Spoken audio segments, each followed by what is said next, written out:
had one game. That was a rough one here. Real rough. Raining pretty hard. Rain coming down good now.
Princeton Tiger football is on the air tonight from Bryant Field on the campus of Princeton High School. It's homecoming 2022 as the Tigers host the Kewanee Boilermakers. We want to thank our sponsors of Tiger football on Tiger Central Live, and they include Beck's, Central Bank, Princeton Ready Crete, Micklig Energy, and Midland Bank. Also a big thanks to the Princeton Public Schools Foundation. Thanks so much for tuning in. I'm Norm Vandermoon, joined by Princeton basketball coach Jason Smith and PHS social studies teacher Brody Anderson. Steve Morton, Princeton's technology advisor, is our producer-director. Steve Gray, an outstanding cameraman, is on hand, along with our student helpers, Cail Piper and Austin Gordon, as our crew is all set to capture these high school football headlines as they are being made. And Brody's going to bring us up to date on tonight's games, last week's scores, and then what's ahead for next week. Thanks, Norm. This is a really exciting night here in the Illinois Valley for some great football. So around the conference, we have the 2-2 Mendota, who we played last week, against the 1-3 Hall. 2-2 Newman against 1-3 Bureau Valley. 2-2 Orion at 2-2 EP. Rock Ridge, who's 3-1 in the conference right now, at Monmouth Roseville, who is 2-2. 0-4 Sherrard against 2-2 Morrison. Moving up north a little bit, we have 3-1 Amboy against 0-4 Orangeville. That's tomorrow at 1 p.m. We have Stark County 3-1 at Monmouth United, 3-1 Dixon at Winnebago, and an exciting game, the 4-0 Morris against LP, 3-1. A little bit to the south, we have Chillicothe, who's 0-4 against Fairbury Prairie Center, who's 4-0. And last week's scores, a brief rundown real quick. Princeton, of course, beat Mendota 70-21. Kewanee beat Bureau Valley 40-7. Morrison 38, Hall 32. St. Bede 34, Sterling Newman 8. Rock Ridge 51 against EP 21. Orion won in a forfeit against Riverdale. Monmouth Roseville 61 against Sherrard at 20. Milford 40, Amboy Lamoille 30, and a really exciting game. Great article in the Sauk Valley paper about that. Ottawa Marquette 24, Anawan Weathersfield 7. Stark County 31, Elmwood Brimsfield 22. Stillman Valley 36, defeating the Dixon Dukes by 6. LaSalle Peru 47, Plano 14. Joseph Ogden against Chillicothe IVC. St. Joseph won 41-14. And then in next week's exciting games, we have Princeton at Sterling Newman, Hall at Kewanee, Bureau Valley at St. Bede. That's going to be a Saturday game. Erie Prophetstown at Harvard, Monmouth Roseville at Orion, Morrison at Rockridge, Knoxville at Anawan Weathersfield, Rova at Stark County. That's going to be an exciting game, Norm. Rockford Lutheran at Dixon, Woodstock at LP. Additionally, we have Chillicothe IVC at Urbana. And IVC will win that in a forfeit because Urbana, of all things, is not fielding a varsity team, Norm. Back to you. All right, yeah, not enough numbers at Urbana, so Chillicothe, who's really struggled, will get a win by way of the forfeit. We did have a Thursday night game in high school football. Anawan Weathersfield, a winner 27-0 over Abington. Well, let's take a look at tonight's game at a glance. First, the Kewanee Boilermakers. They are coached by Brad Swanson. Their enrollment, 552. The Boilers lost their opening game 22-16 to Monmouth-Roseville. Came back with a 16-14 win over Morrison. The Boilermakers lost to St. Bede 34-20, and as Brody mentioned last week, beat Bureau Valley 40-7. Kewanee has scored 92 points this season. They average 23 points a game. They've given up 77 points, giving up 19 a game. And last week, Alex Duarte scored 3 touchdowns in Kewanee's win over Bureau Valley. The Princeton Tigers are 4-0. They are coached by Ryan Pearson. The enrollment at PHS, 546. The Tigers won their opening game 41-22 over Rock Ridge. They beat Orion 60-20, beat Hall 55-20, and beat Mendota 70-21. The Tigers have scored 226 points, averaging just a video game type number, 57 points per game. They've given up 83 points, an average of 21 points per game. Tegan Davis last week passed for 5 touchdowns, rushed for 2 touchdowns, and had an interception return for a touchdown. So altogether, that's 8 touchdowns. Schmitty, that's a career for a lot of people. They'd be happy with that. I'm telling you, Norm, there was a play last week where Tegan made a long run, and this kid from Mendota literally broke down, had a great stance waiting for him, had him dead right, and he never touched Tegan because Tegan didn't let him have the opportunity to touch him. So that's the kind of stuff that Tegan Davis will make you look. He'll make you look so silly at times when actually you're really prepared for him and really doing your best to get down, break down for him, but he just runs right by you. Tegan last week passed for 316 yards, second in school history to Jake Reinhardt's 329 in a 2013 game versus Rock Ridge. Also want to mention Noah Laporte, 4 touchdown passes that he received and 206 yards. That's a Princeton record. The all-time series, Princeton leads 63-56 and 4, but the last game, we all remember it, Kewanee beat Princeton 49-21. And now we'll turn our attention to the field and the Tiger Band.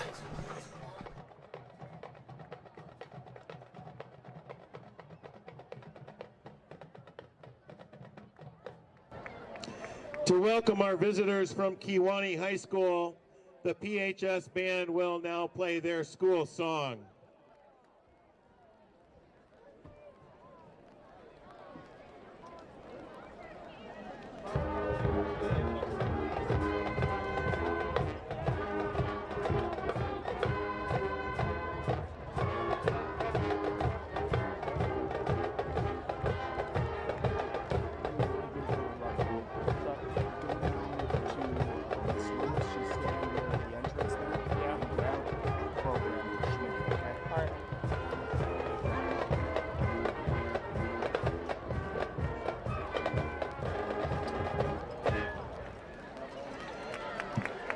All right, Tiger fans, on your feet. Let's show your blue and white pride as the PHS Band plays Princeton Loyalty and Our Fight Song. Let's win this game.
Daddy's gonna be.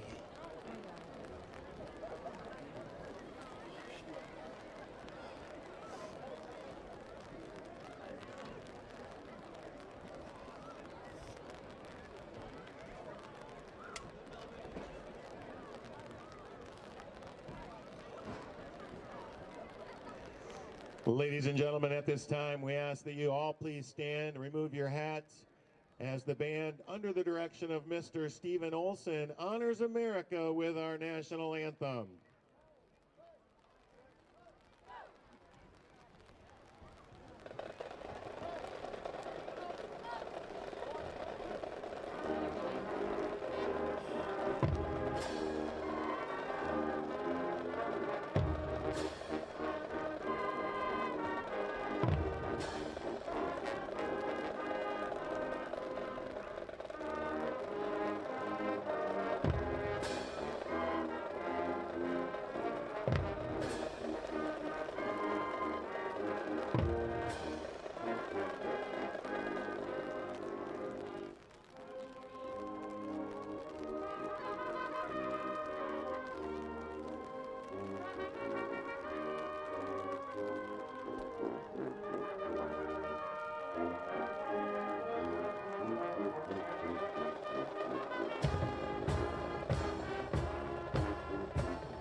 The officials for tonight's game: referee Roy Snyder, umpire Royal Worm, linesman Kevin Behringer, line judge Matt Morton, back judge Cole Behringer. All right, we're back here at Bryant Field, just about a little less than 4 minutes to go before kickoff. And Schmitty, as you look at last week's scores, anything that stands out to you? Well, I think the one that stands out to me more than anything is if I can find it, Norm, is the Amboy Lamoille score, losing to Milford. I believe Amboy Lamoille is ranked #1 in the state in 8-man football, correct? Yes. And so they lost to Milford 40-30. Outside of that, I guess Morrison beating Hall 38-32 is kind of surprising. And as I understand that, Schmitty, that was on a fumble in the end zone. So what a crushing defeat for the Red Devils. Now they play Mendota tonight. How do you like their chances in that one? I mean, I think their quickness will outdo the physicality of Mendota. I think that they're going to have to stop percentage, and that's a tough one to stop. And I'm not sure they can do that as well. But the other one that surprised me is how big the score was. Rockridge beating Erie Provincetown 51-21. As you see, your Princeton Tigers 2022 homecoming game coming out and celebrating in the midfield. And nothing cooler than that with the Tiger flag and the United States flag there. I love that. It just gives you goosebumps every time you see them run out of the tunnel like that. So. And of course, talk a little bit about the weather, Schmitty. I mean, not the typical nights we've had to open the season. No, it's not. I think the mist and the rain is gone, so to speak. But I think it's a little cooler tonight.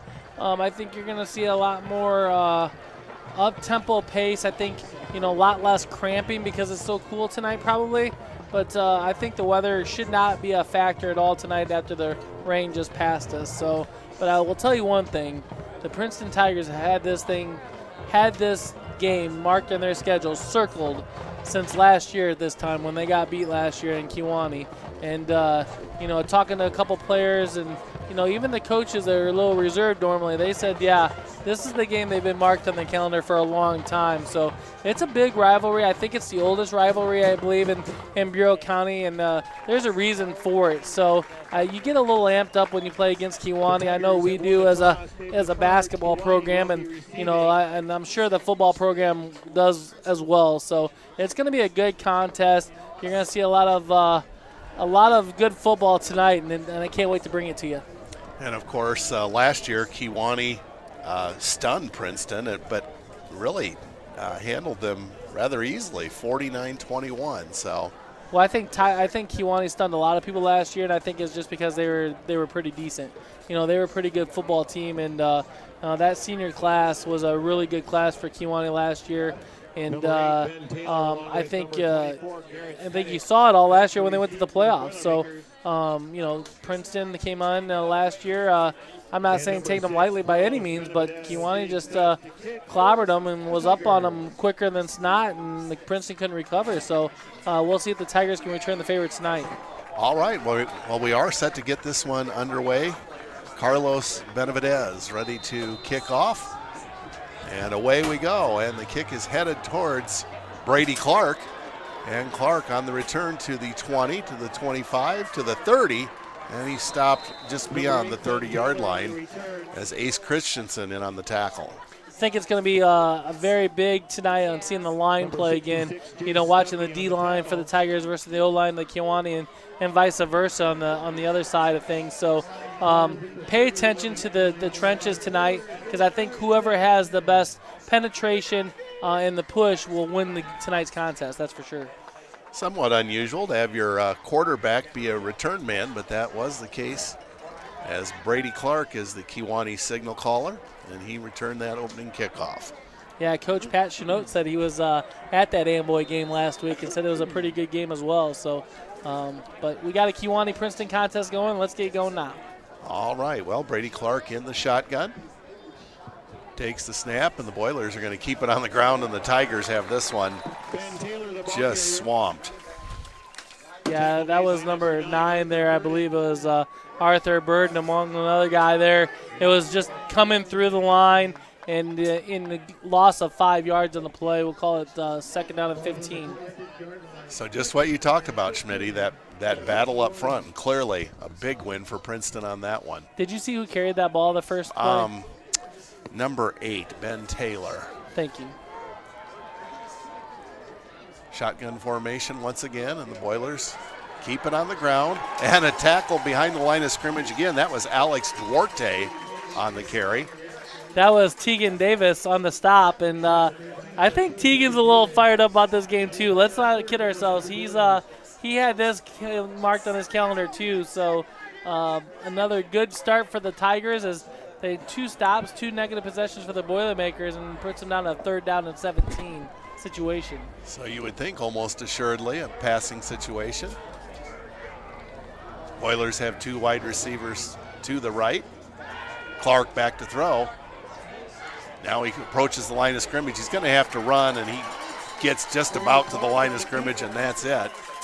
Danny said hockey there, flying out of nowhere to get that negative 1 yard. So 3 plays, negative 8 yards, and the Boilermakers are punting on 4th down. So you couldn't ask for a much better start by the Princeton defense. Back to receive the punt for Princeton is Andrew Peacock. And to punt for Kewanee is Brady Clark.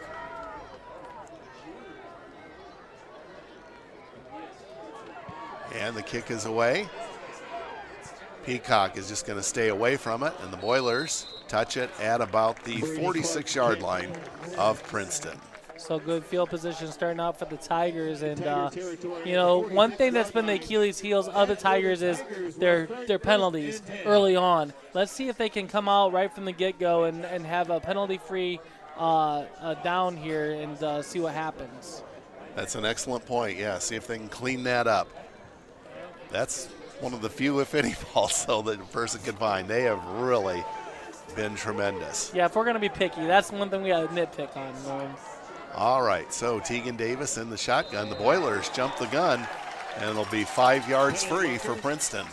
So first penalty of the game goes against the Boilermakers for 5 yards. So that'll bring it down 1st down and 5 for the Tigers. Augie Christensen is in the backfield with Tegan Davis. Davis back to throw, fires deep, and this one is caught, and it is just short of being a touchdown, as hauling that one in was Danny Hockey. How does Hockey get open every single game So far down the field, as you see our instant replay there, brought to you by Micklig Energy, gets down to about the 1 yard line. Just couldn't outstretch over the goal line.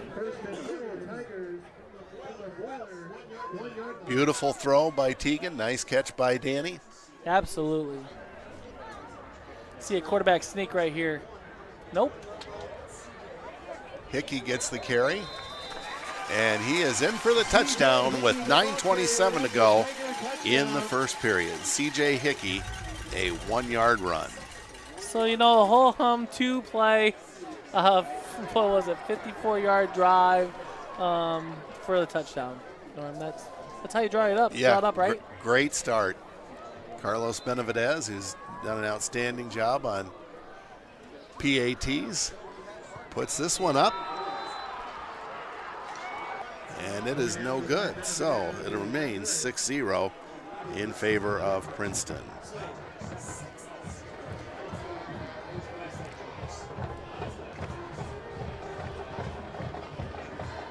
Well, I guess if that's how you want to draw it up, though, you get 3 plays on the defensive side, holding up 3 negative yardage in a row, and then you come down and throw a bomb for 53 yards, Norm, complete it, just quite short of the goal line, and then C.J. Hickey cleans up for a 1 yard run. I mean, there's not much more you can ask for than that to start off the game, yeah? Absolutely tremendous. And speaking of tremendous, Schmitty, what about our sponsors of Tiger Football and Tiger Central Live? Yeah, absolutely. Without these guys, we couldn't be able to do this for you tonight, folks. So I'd like to thank Midland Bank, Bex, Central Bank, Princeton Ready Creek, Micklig Energy, and a big shout out to the Princeton Public Schools Foundation for everything that they do as well. So. All right, so Carlos Benavidez set to kick off. And this one is a low kick, and once again, I believe that's Brady Clark with it. And Clark not going to get as far on this return. First time he got to the 30. This time he fails to reach the 20-yard line. Yeah, the start of the game last week, Noah Laporte making that special teams tackle there. So everybody's clicking on all cylinders here as the Tigers are very pumped up on homecoming night this Friday night. Well, you talk about Noah Laporte, that adage, the sky's the limit as far as his potential. I think it fits him. Kind of reminds me of a young Rob Gronkowski. So the Boilers attack with the run once again, and not much going on there. Duarte on the carry.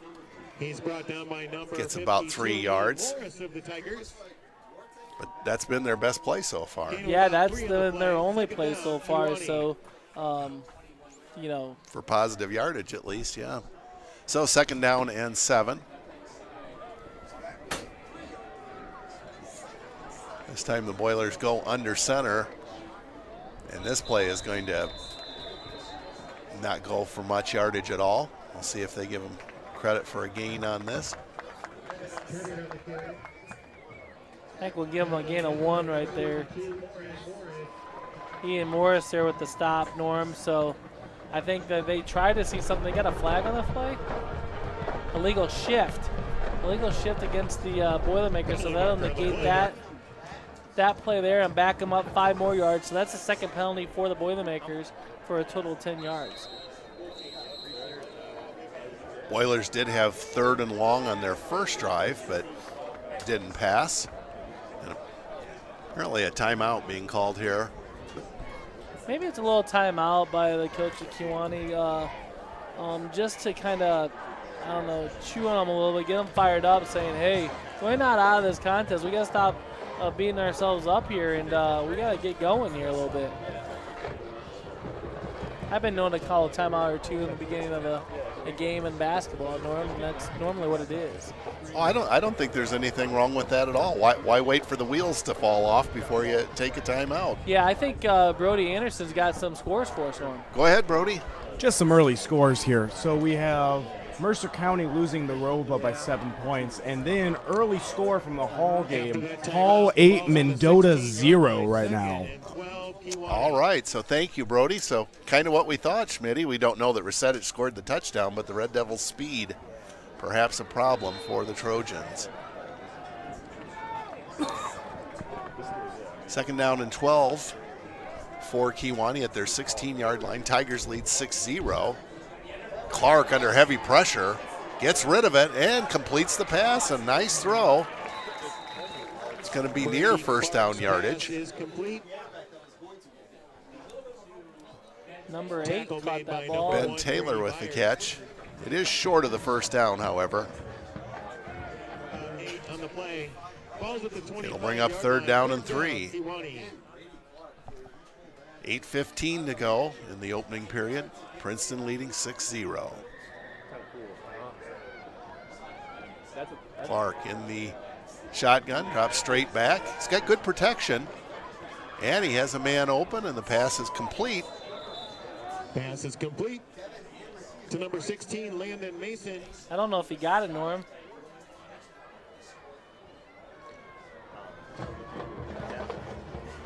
Well, let's see. It's fourth down. They already called fourth down. It is fourth down. The pass was complete, but they're about a yard short. And the Boilers are going to punt. Yeah, but if I was the Tigers, I'd probably watch the snap here because they'll try to draw you off sides or something, being 4th and 1. You know, you got to watch, make sure you're not over-amped up to block this kick. Just kind of wait from the snap before you go. And bear in mind, too, the punter is the quarterback. But they are going to play it straight. There's the punt. And that is Noah Laporte getting to midfield and is tackled at about the 47-yard line. Alex Duarte on the stop. Yeah, no, I was surprised he didn't return the kick the first time when Peacock was back there because he's normally the normal punt returner for the Tigers, but they're probably trying to give him some rest since he plays both ways so much. But Coach Pearson says, young boy, get back in there and let's go return a punt. I tell you, he had a phenomenal game last week, Norm. Came out of his shell a little bit. He needed that breakout game. Talking to Tegan Davis, the quarterback of the Tigers, last week, and he's like, we got to get Noah the ball a little bit more, and they sure did last week. Now the handoff goes to Augie Christensen. Christensen with a nice gain on first down. Appears to have about 6 or 7 yards. Brought down by Pettit and Hamrick. Let's see a little hurry-up offense from the Tigers. Want to continue to go up-tempo, wear out these Boilermakers. 2 wide receivers to each side. Tigers thought there was an offsides, but no flag on the Boilers. Now Davis to throw. He guns it, and it's through the hands of Noah Laporte. Intended for number 11, Laporte. It was It'll right bring there. Up third down. Right there for Noah to grab. He just couldn't grab it. Probably didn't pick up the ball, maybe in the lights. I don't know, because he's pretty sure-handed. But Tegan threw it right to his hands, and Noah just couldn't come up with it on that slant pattern. Kind of fooled me a little bit because I saw number 52 for the Tigers there, Ian Morris, Poland. I thought they were going to run it to that side, but they chose to pass instead. 3rd and 4, I formation backfield. And it's Augie Christensen getting the pitch. He's got the first down and a whole lot more as Augie is down to about the 25-yard line of Kewanee. Watch this as you got lead blockers there. Number 65, Piacenti there, and I believe it was number 23.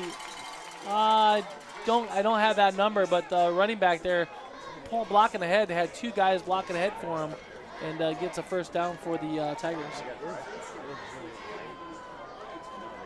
Now Davis looks to throw, and this pass is complete. That's Danny Saihaki, and Saihaki. It's going to be close to a first down. And perhaps has it. Just depends on where they spot the ball. Yeah, I think they gave him 11 on that play.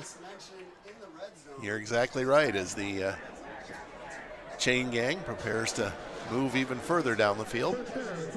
Tigers going to slow it down for me to write all these stats down and commentate at the same time, Norm. Now it's C.J. Hickey.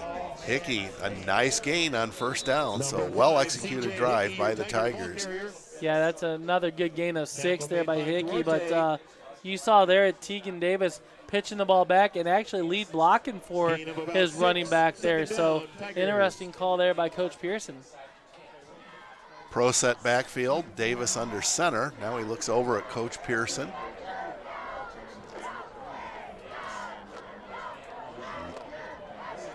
And getting the handoff is Augie Christensen, and he is in for the touchdown. Augie Christensen from 9 yards out at the 5:05 mark of the first period. Yeah, that was a simple wing T formation, and they brought Augie in motion there and gave it to Augie himself, and there was a big hole on the left-hand side there. Nice job by the front line of the Princeton Tigers to create a huge hole for Augie Christensen, who scored, brings the Tigers up on top 12-0. Tigers opting to go for 2 this time. Davis in the shotgun. Davis rolls to his right. The ball slips out of his hand, and so the 2-point conversion fails. It was going to be a design roll to the left and a throwback to the right, and Teagan just had it slip out of his hands. But nonetheless, Tigers up early in this first quarter, 12-0, and I believe Brody has some in-game scores. Boy, let me tell you, Schmitty, we have so many scores rolling in, my head is going to start scratching. So, Mercer County 6, Rova 7, Hall 8, Mendota 6. Stark County over United by 7. Fulton against Leno Winslow. Fulton 6, Leno Winslow 8. Dixon against Winnebago. Dixon has taken an early lead 6-0. Genoa Kingston, the Cogs against Rock Falls. Cogs have taken an early lead by 7. And lastly, Rockridge 0, Monmouth Roseville 6. Back to you guys. All right, thank you, Brody. Interesting scores there. As Carlos Benavidez set to kick off with the Tigers holding a 12-0 lead. This time it goes to the other side of the field for the Boilers, and the return is going to be out beyond the 20-yard line as Garrett Pettit on the return for the Boilers. So let's see what the Boilers can draw up this third possession here, as they're trying to scratch and claw their way back into this game. So far the run hasn't worked really well. The pass has been somewhat effective, only when the Tigers don't get any rush on the quarterback. So when they let Clark have time to throw, he can be effective. But if they don't let him throw or let him have time to throw, I'm not sure how effective he can actually be. Interesting formation here. And handoff goes right up the middle, and very little yardage on that play.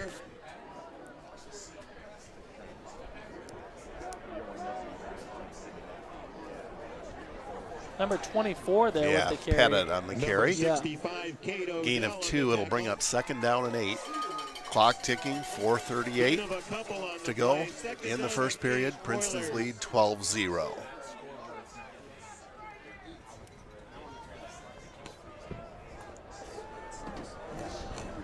Same formation once again.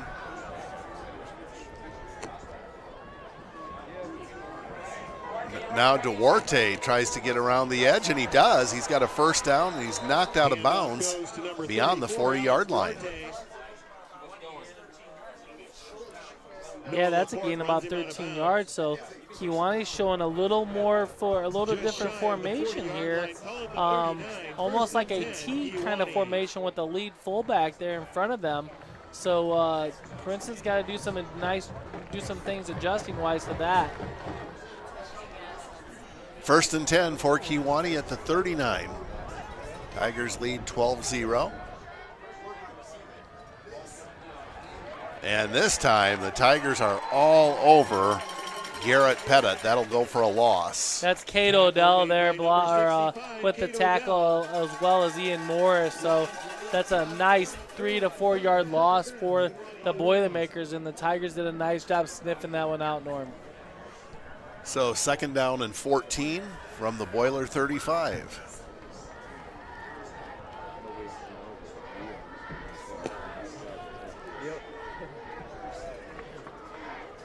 Boilers still in that rather unique formation. Low snap fielded by Clark, but the play is just blown up. It's going to be a loss, as on the carry that time was Alex Duarte, but he really had no chance. No, Ian Morris was like, you're not going to run that play on me again. He had that one sniffed out. That is for sure. 3rd and 16 from the Kewanee 33. This is what the Boilermakers got to try to do, is get away from, is having those negative plays. It just compounds after compounds each other. And now all of a sudden you're looking at the scoreboard and you're down 3rd and 16. And that's not an easy task to overcome against this Tiger defense. And boy, like you say, Schmitty, they've had plenty of those situations tonight. What will they dial up? Empty backfield, Clark back to throw. He's under heavy pressure. Gets away momentarily, and the pass is incomplete through the hands of Devin Hamrick. It'll bring up 4th and 16. Yeah, Clark had him dead right, threw the ball right to him, and Hamrick just let it go right through his hands, and that's unfortunate for the Boilermakers. But the Tigers bring it down to 4th down and 16. Good note to the game is the Boilermakers' first down comes with 4 minutes and 11 seconds to go in this first quarter. Makes you wonder, even though we haven't had that much rain, if that ball isn't slippery, though. We saw one go through the hands of Noah Laporte. We saw Teagan drop the ball on the 2-point conversion as the punt is away for the Boilers. Punted by Brady Clark. Good kick. And Noah Laporte calls for the fair catch. Doesn't field it cleanly, but does manage to cover it up at the 32-yard line. So Noah did a nice job just pouncing on the ball there, making sure that it doesn't be disastrous. You're up 12-0. You don't have to make anything special. Your offense is moving the ball quite well. So good heads-up play just by falling on the ball there. Just a quick score update. Newman has taken the lead over Bureau Valley 7-0, and Sherrard is losing to Morrison 6-0. All right, thank you, Brody. So Teagan Davis in the shotgun, looks to throw. He's got plenty of time. Now he's being chased. Gets away, fires, and the pass incomplete on the far sideline, intended for Brady Byers. Got people watching from all over. Again, Marcy, who's a dedicated watcher, watching from Pittsburgh, a former alumni, Josh Purvis, watching from South Dakota. So people watching from everywhere, Norm. Yeah, well, wherever you are across this great land of ours and beyond, welcome. Glad to have you on board for Tigers Central Live. 2nd and 10 at the 33 of Princeton. And this is Augie Christensen. Christensen has got a first down and a whole lot more. He is just amazing as he gets inside the 45-yard line of Kewanee. That's a 22-yard gain for Augie, as you see on the instant replay. As Augie's just went to the outside, so patient and following his blockers, and kind of seeks his way through, and then has that burst of speed to the outside to get that 22-yard pickup. And he's already on the board for 61 yards so far. And we're still in the first period. Amazing. Now Davis back to throw. He's got plenty of time. Fires deep. And it's intended for Augie Christensen, just beyond his reach, down around the 5-yard line. It'll bring up 2nd and 10. Man, was that a good play action pass out of under center there, and Augie was down the middle of the seam, and Teagan just overthrew him by 2 yards, or else that would have been an easy touchdown. But great play call, great play design by Coach Pearson and the Tigers there to come up with that. Just came up empty, couldn't execute it that well. Water on the line. There's water on the line. 2nd down and 10 at the 45. Davis to throw. The pass is complete to Noah Laporte. He's got 5 yards and is tackled forward for about another 3 more. Give him 8 on the play. Yeah, he was tackled at the 5-yard gain, and then they just threw him forward for another 3 yards, and Noah says, thank you very much, I'll take that. 2nd and 2 coming up for the Tigers. Or is it 3rd and 2? Should be 3rd and 2. Yeah, because of the incomplete pass to Augie. 3rd down and 2. Now they've got it on the board. Davis is going to call his own number, and the Boilers are all over it, but we've got a penalty flag. Makes you wonder, maybe a horse collar or face mask. I think, yeah, horse collar there. He grabbed him by the shoulder pads there, so that'll be negated. That's a big 15-yard penalty for the Boilers, and that'll give a first down for the Tigers. Certainly great penetration by that Kewanee line, but the penalty, a lot of damage. Penalty on the Boilermakers. But normally on that, Norm, it's an RPO, so normally what happens is a lineman's supposed to let somebody go free because I think Teagan's supposed to read who he's supposed to key off of on that, so that's probably what happened there. After this play, we'll go to Brody for a score update. 1st and 10 Tigers at the 24 of Kewanee. You might want to let Brody digest some food down there. He's choking. And Augie Christensen hit at the line of scrimmage. Your Tiger ball carrier. In initially for Kewanee, Garrett Pettit. Thanks, Norm. Hey, just some scores from the Big Northern Conference. So that's just to the north of us here.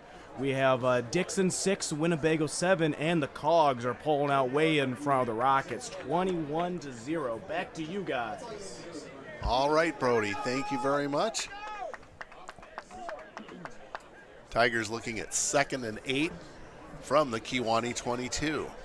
Tigers lead 12-0, just 34 seconds remaining, first period. Man in motion, and Davis is going to call his own number. And now there's a fumble, and who got it? Looks like the Tigers did. Brady Byers there to pick it up after Teagan gained about 2 yards in the play. Fumbled the ball, but nonetheless, Brady heads up play by him to pick up the ball right there as you see him fall on that on our instant replay. Brought to you by Steve Morton and company. And that will be the last play of the first quarter. Princeton leading Kewanee 12-0. Couple of shout outs here real quick, Norm, and Sure. I'll let you have back at it. But Coach Foes and Coach Jensen are watching this, and they're on their way to Indian Wesleyan watching our Tiger broadcast to watch Grant, which is Coach Foes' son, former alumni here at the Princeton Tigers, play tomorrow. So we appreciate that. And as you can see, the Tiger logo up there, folks, at home, that is brought to you by the GP Designs that was donated by the Princeton High School class of 2022, and the light display will be featured in the upcoming home for the Holidays Light Show, sponsored by the Princeton Area Chamber of Commerce and Bureau County Fair. The home for the Holiday Light Show kicks off in late November at the Bureau County Fairgrounds. So thank you to the Princeton High School class of 2022. And then the last thing I want to say, Norm, is it's been brought to my attention by numerous of people that it could be your birthday today. So happy birthday, partner. Well, thank you very much. Yes, happy birthday. Happy birthday, Norm. Thanks, Brody. I mean, 44 looks good on you. Oh, maybe a little too kind there, but thank you. I got to tell you about the gift that made my day. Quinn Peach, a little Malden Musketeer, gave me a Ziploc bag with 3 Hostess chocolate mini donuts in it, and it said, "Happy birthday, Mr. Norm." That's made awesome. my day. That's awesome. All right, so 3rd down and 7 for Princeton. CJ Hickey in motion, and the pass is complete to Noah Laporte, and this is going to go for a touchdown from 21 yards out at 11:54 to go in the second period. Davis to Noah Laporte. Norm, I was wondering when they're going to bust out that little screenplay to Noah. They did it twice or 2 or 3 times last week and scored on Mendota all 3 times. Great call by Coach Pearson coming out of the second quarter, and great execution from the Tigers up front. A, being disciplined so they didn't have a illegal lineman downfield, but B, having the know-how to execute, fake into the right, coming back to the left. So the Tigers will go for 2. Man in motion, and the handoff goes to Augie Christensen, halfback pass, and hauling that one in is Danny Saihaki. So the Tigers, for the first time tonight, have converted an extra point, and of course that one's worth 2.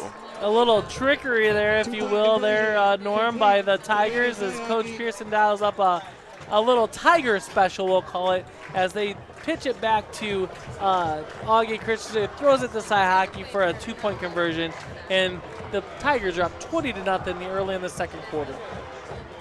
Brody, I know we've been going to you for score updates, but just your comments on that lighted Tiger on the chain link fence across the way. Oh, it is so cool, Norm. You know, I'm kind of wishing I have one for my front yard. I think I ticked the neighbors off, though, and run my electric bill up enough. That is really something. Any scores for us, Brody? Any updates? Yeah, I just got one that just came across the news desk here. Hall 16, Mendota 6. Hall has increased their lead against the Trojans. Boy, the Red Devils, they're going to be kicking themselves, say they get this win. I mean, that loss last week to Morrison with the fumble in the end zone, they could be 3-2, but at best, they're going to be 2-3. All right, here is the kickoff. Low bouncing kick, fielded by the Boilers at the 10-yard line. That's Taylor. And the ball is loose. I think Kewanee got it back. We'll see. So it must be a little moisture on the ground or something. You've seen a couple of loose balls here, as you see right here, as a nice job by the Tigers of wrapping up and tackling. I believe it was number 85 for the Tigers causing that ball to come loose, and that was Ethan Wallace on the special teams play, but the Tigers couldn't capitalize on it.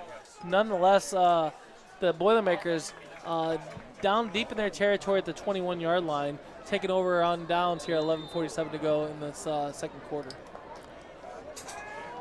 20-0 in favor of Princeton. Handoff goes to number 23. That is Lockett. And he is hit behind the line of scrimmage for about a 2-yard loss. Loss of 3 on the play. Balls at the 18. Ian Morris having himself a game, Norm. I'm telling you, when the linebackers are having a great game, it's due to those guys up front like a Cade Odell, a Payne Miller, a Bennett Williams. They're all doing a nice job up front, creating those linebackers to have space and do what they do and flow free to the ball. Second down and 13, the ball at the 18-yard line of Kewanee.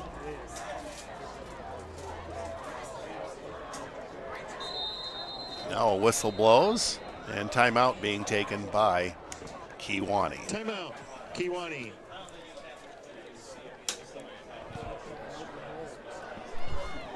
All right, Norm. Hey, I just got another couple scores that just rolled in here. Mercer County 16, Rova 7, and Winnebago increases their lead over Dixon 14-6. Remember, they are playing Winnebago tonight. And Schmitty, what do you think Coach Swanson's talking about in that Kewanee huddle? I think he's talking a lot about getting your heads out of your behinds, start playing Boilermaker football. At the same sense, he's not kidding himself knowing that he's overmatched here by the Tigers. So, as they just announced, happy birthday to Norm over the PA. We really appreciate you, my friend, and it's your night. It's your night. Soak it all in, Norm. Well, thank you. The crowd is going wild out there. They're chanting your name. Norm, Norm, Norm. Pretty soon we're going to have your Malden Musketeer up in the rafters here. I can't wait to see that. Second down and 13 from the 18, and the ball's on the ground. And picking it up and being hit in the backfield is Nate Lockett. Bennett Williams there to grab him by one hand and pull him down. Oh, my, Bennett. Show me some strength, big fella. Well, it's kind of cruel to say, but I don't think that's what they drew up in the timeout. I don't think that's what Coach had in mind, but nonetheless, that's what they got coming to him. So third down and 25 from the 6. Do you have, Schmitty, how's Clark doing throwing? He is 2 for 3 for a total of 9 yards. So he has been accurate, and you would think this would be a passing situation.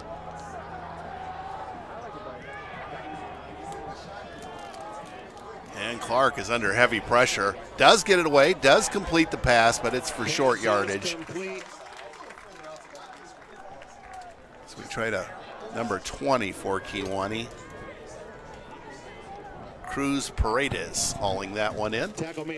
Gain of about 7 on the play for the Boilers, brings up a punting situation. Smart play by Clark just to get him some room to get out of the end zone so he can punt out of.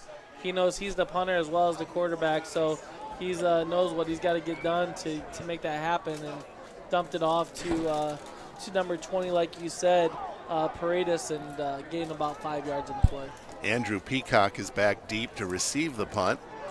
As Clark gets it away, it's a low kick. Good job by Peacock to pick that up, and he's to the 35, to the 30, to the 25, to the 20.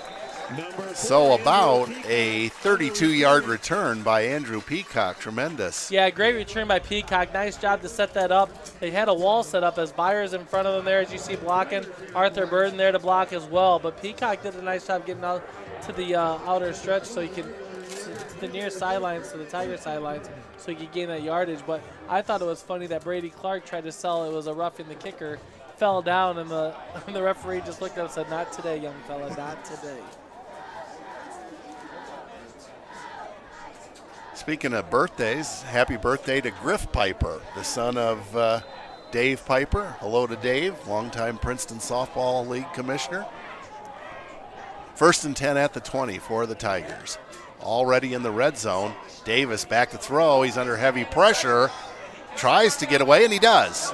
Now he's going to run. Lets it go at the last minute, and the pass is nearly intercepted. Davis's pass is incomplete.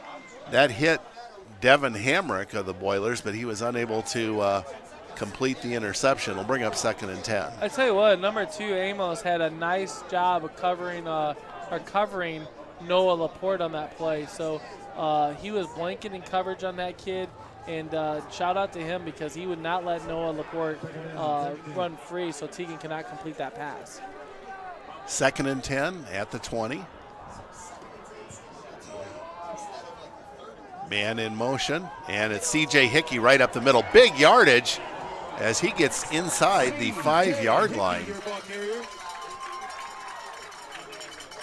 So many weapons by this Princeton Tiger team. You don't know what angle they're going to come at you. This time was a handoff up the middle. Just as soon as you think you had Davis figured out at the quarterback spot, then they hand it up to Hickey, who just unloads his shoulder pads into the defender of the Boilermakers and just barrels them over. So they give him the 5-yard line. 1st and goal at the 5. Hickey once again powers his way forward, but short of the touchdown. Gain of 2 or 3.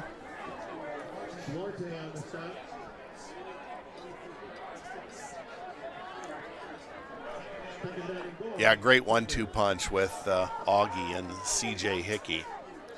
Yeah, absolutely. I mean, you got power with both of them, speed out of Augie.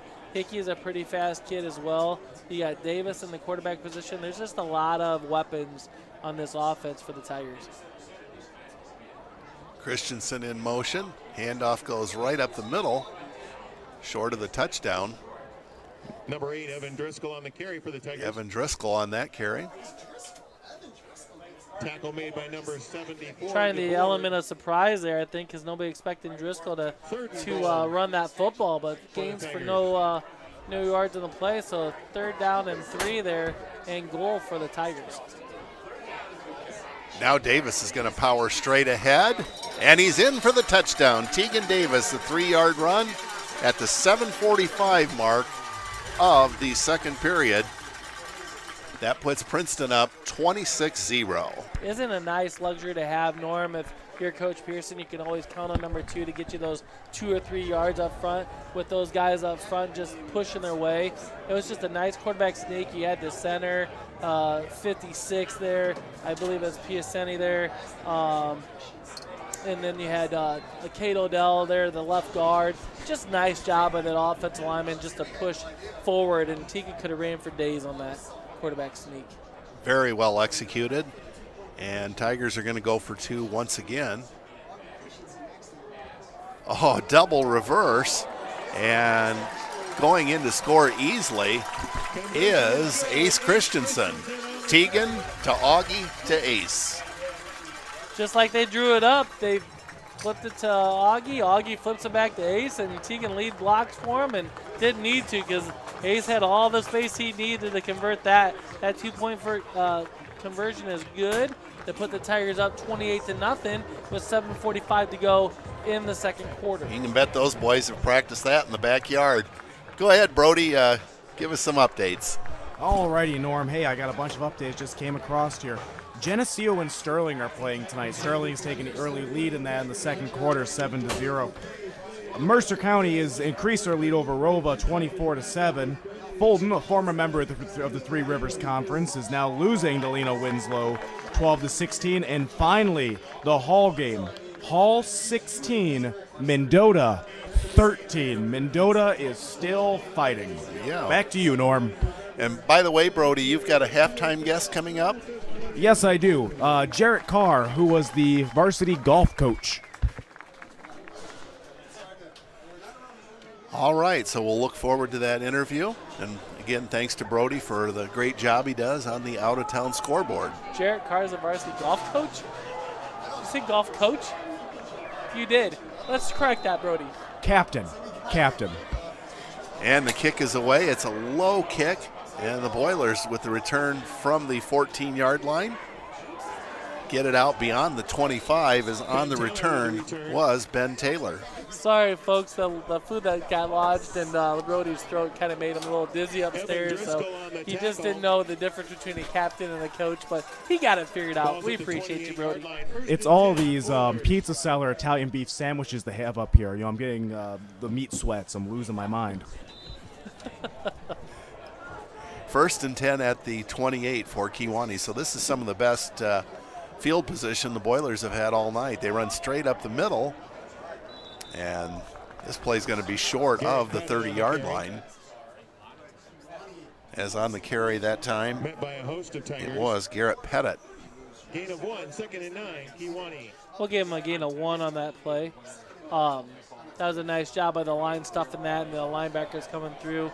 Arthur Burden there to make that tackle. So, like I said, whenever you see a linebacker making a free tackle like that, you got to contribute that or take praise to the defensive lineman of the Tigers, that's for sure. 2nd down and 9. Boilers load things up to the left of Brady Clark. And there is confusion. The Boilers are going to take their 3rd time out of the half. Yeah, I was going to say that's our last and final timeout, and there was some confusion big time as Clark's trying to whisper plays into his teammates' ears, and then he's looking on the sideline. He's like, "What am I doing, Coach?" And the coach is like, "I don't know what you're doing." But there again, especially timeouts in the first half, they're usually not quite as critical at the end of a game as at the end of a game. Of course, a close game I'm speaking of. Right. But yeah, you might as well make sure you're on the same page. So 2nd down and 14 from the 24-yard line. Clark looks to throw. He's under heavy pressure, gets away from Danny Saihaki, but he's being chased, and he is caught by Arthur Burden. Yeah, Burden showing some good closing speed right there. Clark gained about 3 yards on the play to get it back to the line of scrimmage. But Arthur Burden right there showing some great closing speed. Just good hustle by that kid right there. Saihaki blitzed right into him. Just couldn't make the tackle on Clark, but Burden was there to chase him down. So 3rd down and 10 from the Kewanee 28. Clark under heavy pressure once again, gets it away at the last minute, and the pass is complete. Draven Peterson hauling that one in, but it's just going to be a short gain. It'll bring up 4th down and 7. Yeah, we'll give him 2 on that play. Now an official timeout as we have a Boiler down on the field injured. I believe it was the kid that just caught it. And we certainly wish him well. Don't like to see anybody get hurt. Absolutely not, man.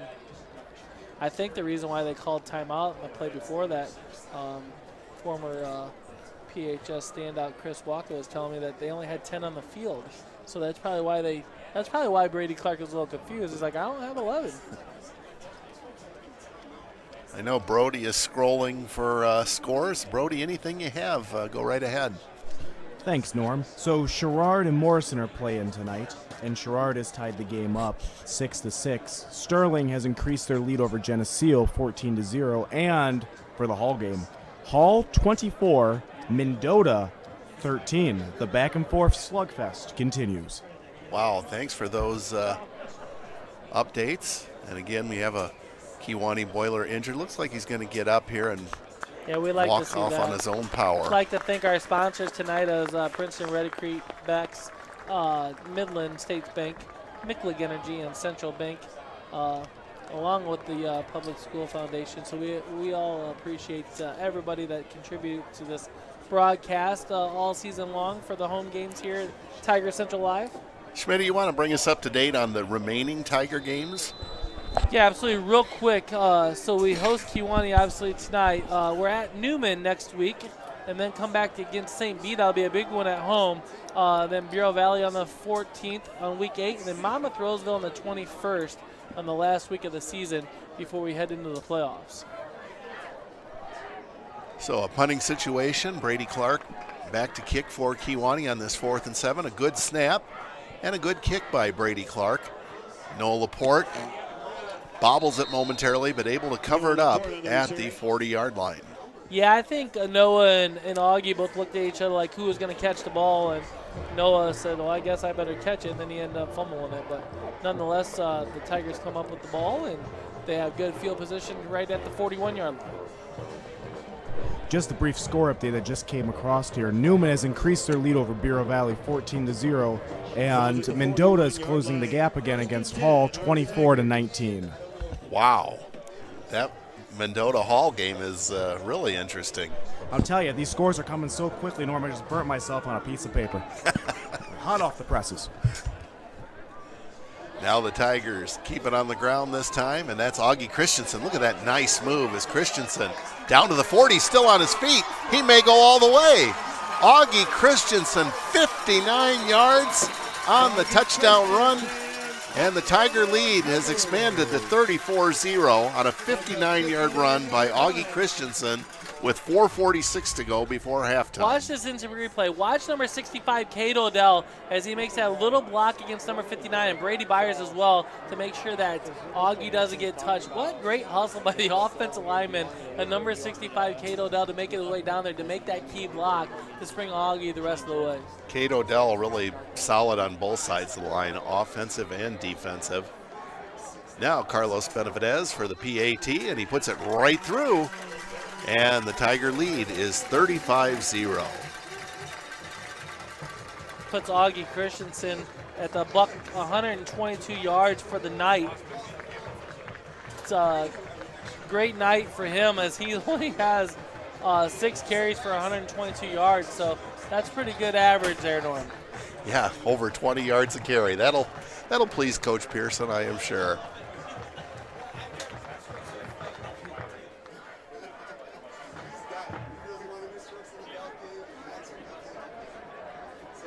As Schmitty said, Tigers on the road next week against Sterling Newman.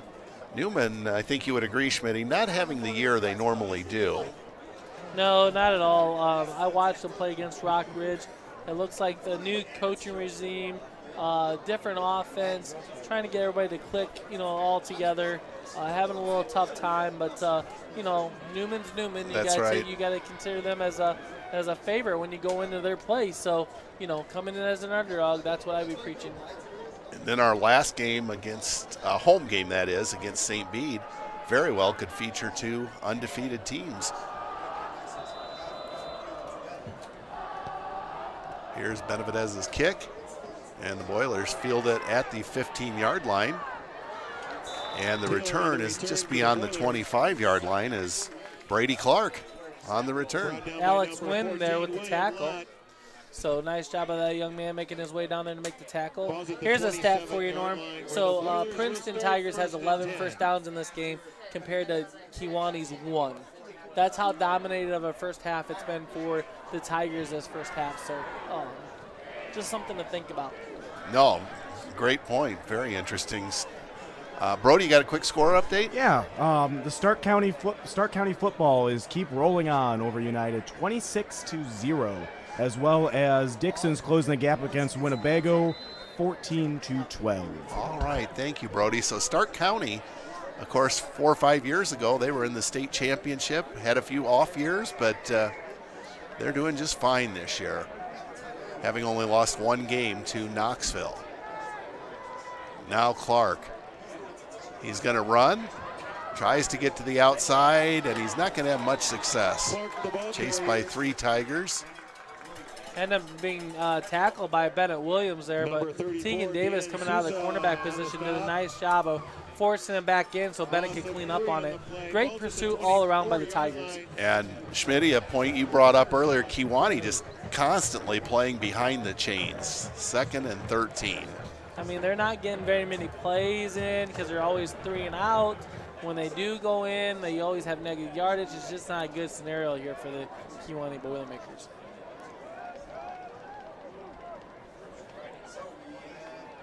Clark back to throw under heavy pressure, throws, and the pass is complete. And they have a first down here as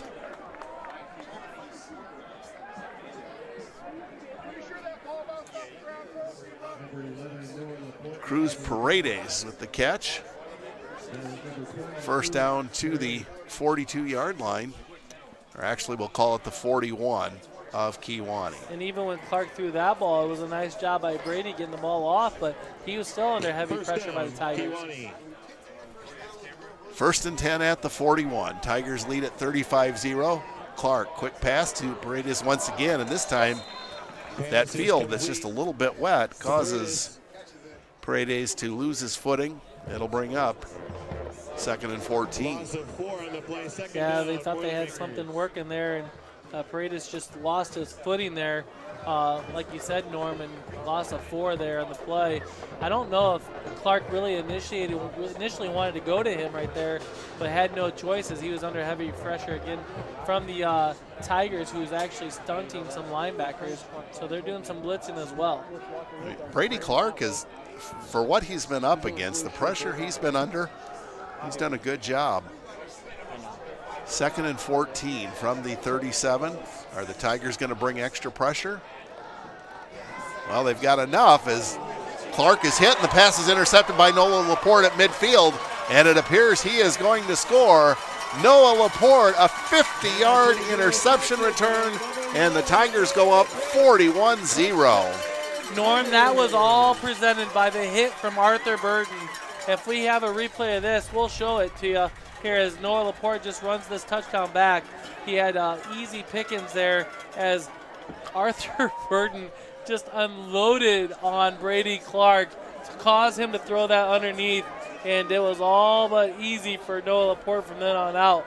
But man, oh man, and Arthur's such a nice kid, right? He is. He picks Brady back up and says, we'll get you again next time. He is one of the nicest, most polite kids you will ever find. So Carlos Benavidez on to see if he can make it 42-0. And indeed he can. 42-0.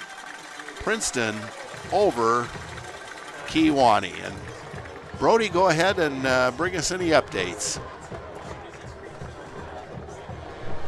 Yeah, thanks, Norm. Just another couple scores that have rolled in here. Fulton and Lena Winslow. Fulton's increased their lead 19-16, as well as it is now tied up between Rock Ridge and Monmouth Roseville, 6-6. That's getting to be an exciting game. I would like to see if Rock Ridge can still be with 4 wins over Monmouth Roseville. Yeah, most interesting indeed. And Schmitty, Fulton, granted the game's not over, but leading over Lena Winslow, that's a football factory up there. Yeah, absolutely it is. They've been powerhouses for multiple years, Norm. So, but as we say, our friend Pat Lohr, he does a great job coaching there at Fulton. Had a message from Kevin Gildine here, and he says to me, biggest weapon on this offense is the offensive line for the Tigers. They're definitely winning in the trenches, and I gotta admit, he's right. I mean, this offensive line for the Tigers is just phenomenal. Look at that kick, how well placed it is, and it has put Kewanee in a bad situation. Trying to at least gain some yardage is Ben Taylor. Gets it out to around the 16-yard line. Jay Stuckey on the stop.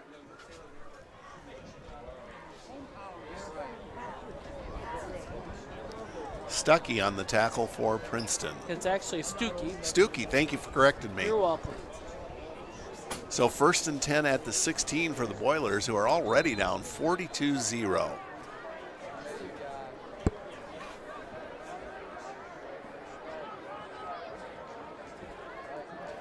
Should that be illegal participation because that guy left the huddle? And I think it should be. Clark back to throw. His pass is incomplete. Tossed it out there intended for Alex Duarte. It'll bring up 2nd and 10. Second down. Yeah, it looked like they had 12 guys in the huddle, and the number 5 came and leaked out. I think that technically should be illegal participation, but the rest probably like 42-0. I'm probably going to stick Let the it flag slide. in my pocket. Yep. And I think that might be the right decision, too. 2nd and 10 at the 16.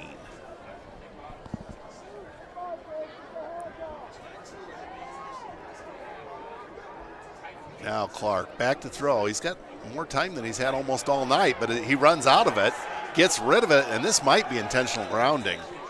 Yeah, Yes. it is. Pass is incomplete. Penalty marker on the play. Daniel Sousa there with the had him in the grasp, and Clark just threw it away to nobody, and it's intentional grounding. It'll be a loss of down for the Boilers. So the Boilers are going to be pinned way back.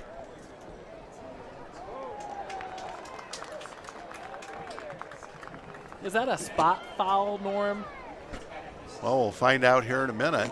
Looks like it's a spot foul from where he had him in grasp. Yeah, and then So half it's the a 5-yard distance. penalty there on top of it. So that's going to be so the line of scrimmage is at the 16. He's all the way back at the Third down, 3. Boilers. Yep. 3rd down and 22. So that's technically a 5-yard penalty, but a negative 13 on the rush. Low snap. Clark fields it, being chased, and he is hit in the end zone. The ball comes loose, and it is a touchdown. A touchdown for the Princeton Tigers. Ian Morris come up with the fumble recovery for the touchdown. 52, Ian Morris. As you see Cy Hockey there with the sack and turnover by Clark, and number 52 Ian Morris there with the touchdown. So there you have it. Expands that Princeton lead to 48-0.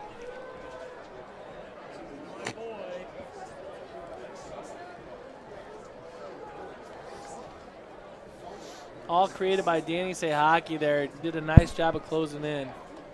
Now Davis. He's going to run for it, and he's going to make it. Tegan Davis on the 2-point conversion, rather. Puts Princeton up 50-0. Wow. It's crazy when you have 2 defensive touchdowns. I mean, that score just really goes up.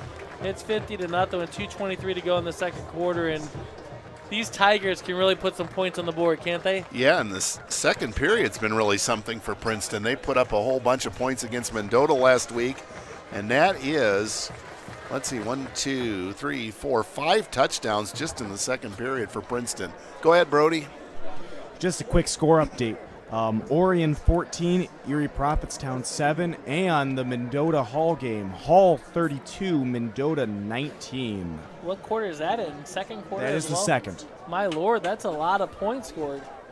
As Jack Brickhouse used to say, the married men against the single men at the company picnic.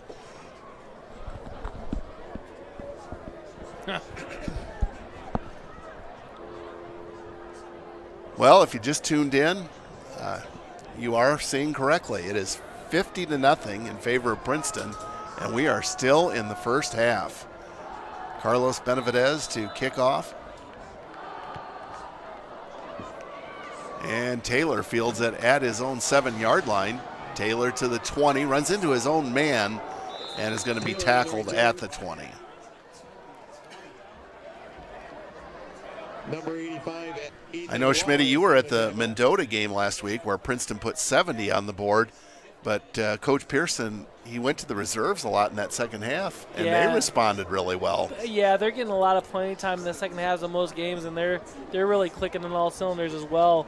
And what do you do when you're Coach Pearson? I mean, you just got to call plays for them to execute, and then when they execute them, there's nothing you can do about it. So hats off to these young Tigers coming into the game and trying to do their best and fulfill the role. So hats off to the coaching staff to getting all these kids ready to play. 2:17 to go first half. Tigers lead 50-0. Boilers are going to keep it on the ground. And a nice gain on that play as Drevin Peterson on the carry. Yeah, there's kids out there that for the Boilers that aren't quitting, obviously. They're playing hard. They're expected to play hard no matter what the score is, and they haven't given up by any means. They know the score and what's the score on the scoreboard is, but the fight in these kids is something to see, that's for sure. A score hot off the press. Byron 14, North Boone 7. All right, thank you for that, Brody. As Kewanee on 2nd down and 3, they're going to keep it on the ground, and this is going to be a loss. Oh my goodness, what a tackle by Bennett Williams. And the Tigers call timeout. Bennett Williams on the stop.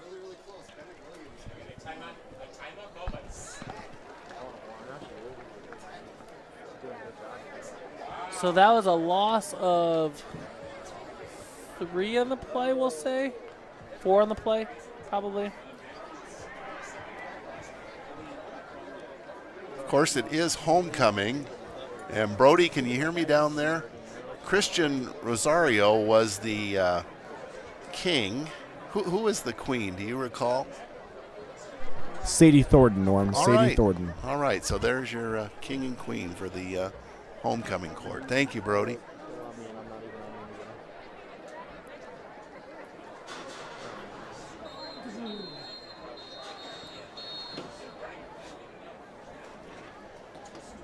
So 1:28 to go in this half. 3rd down and 8 for the Boilermakers, down 50-0.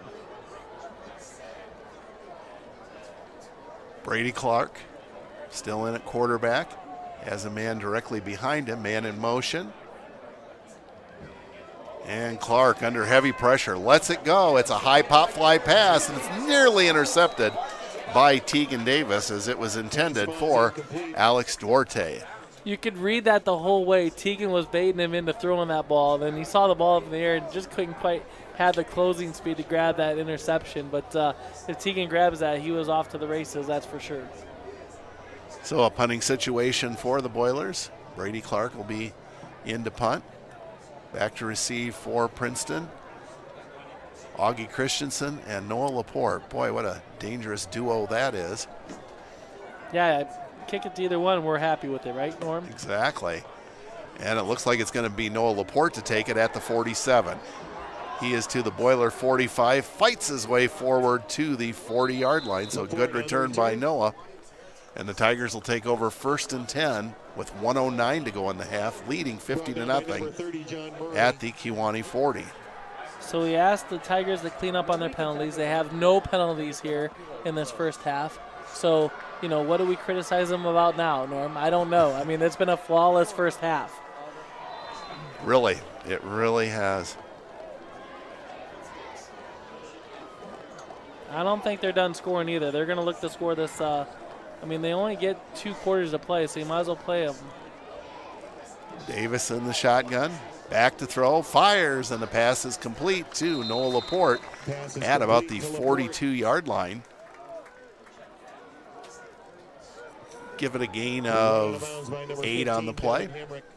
The nice thing about it, Norm, is it gives you a little bit of time to maybe some reps in the 2-minute offense, to see what they got. I think, that's the right call. You got to work on stuff at this point of the game. Excellent point. 2nd down and 2 at the 32. Davis calls his own number, has the first down, and spins forward all the way down to the 26-yard line.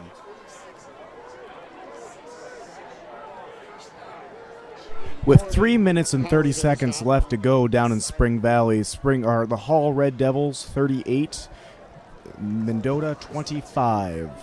Wow, lots of points there, Brody. As Davis back to throw. Now he's going to tuck and run. He's got a first down. He's to the 20. He's to the 15. Gets a good block to the 10, to the 5. It is a touchdown. Touchdown, Tegan Davis from 26 yards out with 32 seconds to go in the first half. Watch this, Norm, as the industry plays. He jukes out one guy, stiffs arm the other way, hits his way for a 26-yard touchdown run. I'm thinking, Tegan, get out of bounds, get out of bounds. Tegan's like, nope, I got this, coach. We're going for a touchdown. Tigers' 6th touchdown of the second period. Davis's 3rd in the period. Yeah. Carlos Benavidez on for the point. And this one hits the crossbar, no good. And the Tiger lead will remain at 56-0 with 32 seconds left. Brody, any updates? Oh, just a couple coming across. So the Orion EP game is halftime, 14-7. Leno Winslow 24, Fulton 19, Winnebago 14, Dixon 12. And these are all thanks to the great friend of the program, Dave Camp. Shout out to Dave for providing me with these scores. All right. And what was that first score you gave, Brody? Orion 14, Erie Prophetstown 7 at half. All right. Well, we figured that'd be a good game and shaping up that way. Well, the Kewanee Boilers, after scoring an impressive win over Bureau Valley last week, having their problems here tonight.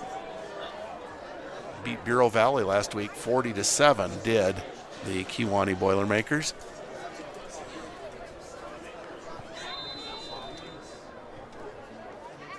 So Carlos Benavidez set to kick off. A low kick that is fielded by Taylor at the 5. He bobbles it momentarily. Taylor gets it out to about the 15-yard line where he is stopped by Preston Arkles. Yeah, Arkles did a nice job tackling there, making an open field tackle there. So, special teams, we're just flawless in all parts of the game right now. So Marcy in Pittsburgh says another Tegan Davis pinball run. I said absolutely. Isn't that a great description? Yeah. Way to go, Marcy. That's a great call. 26 seconds to go in the half. The Boilers at this point, are they going to take a knee?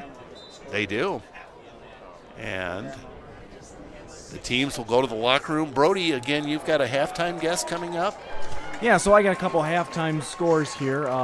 Stark County 33 against United 0, and the Genoa Kingston Cogs are blowing out the Rock Falls Rockets 48-0. And Garrett Carr at halftime? Yep, Garrett Carr will be coming up, who is the captain of the Princeton Varsity golf team. They've had an exciting run this season. They just made it out of their conference tournament taking fourth. They have regionals next Wednesday, so we'll hope to hear more about that here momentarily. All right, so for now we'll go to the field for the band and the palms, and then Brody will host the halftime show. Again, here at halftime, Princeton 56 and Kewanee 0.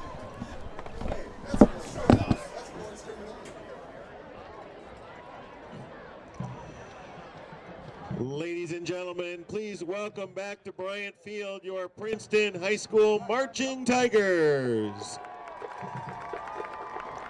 The Tigers are led onto the field tonight by drum majors Sadie Thornton and Jacob Knickerbocker.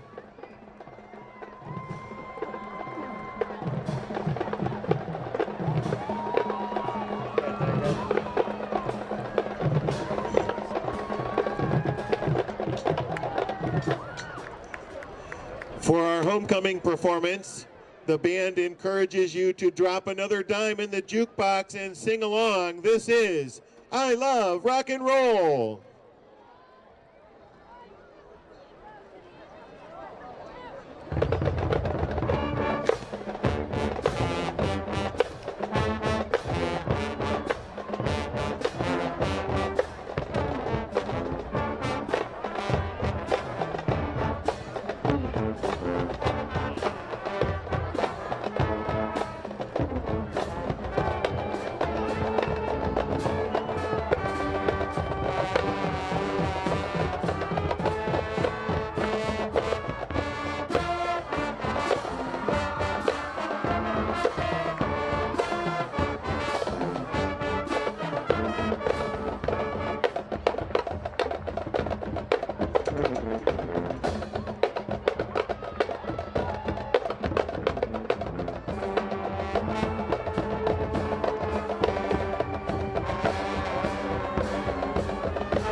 Please welcome to the field the Princeton High School Pom Squad under the direction of Ms. Abby Cochran and co-captains Lexi Boslog and Sadie Thornton. Tonight, the girls will perform a routine that has been choreographed by Lexi Boslog, Sydney Mount, Ira Gooddale, and Chrissy Sirens. We're going to move from 1981 to 1985. It's AHA. Tonight's routine is Take On Me.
Alrighty, and we're back for our halftime interview.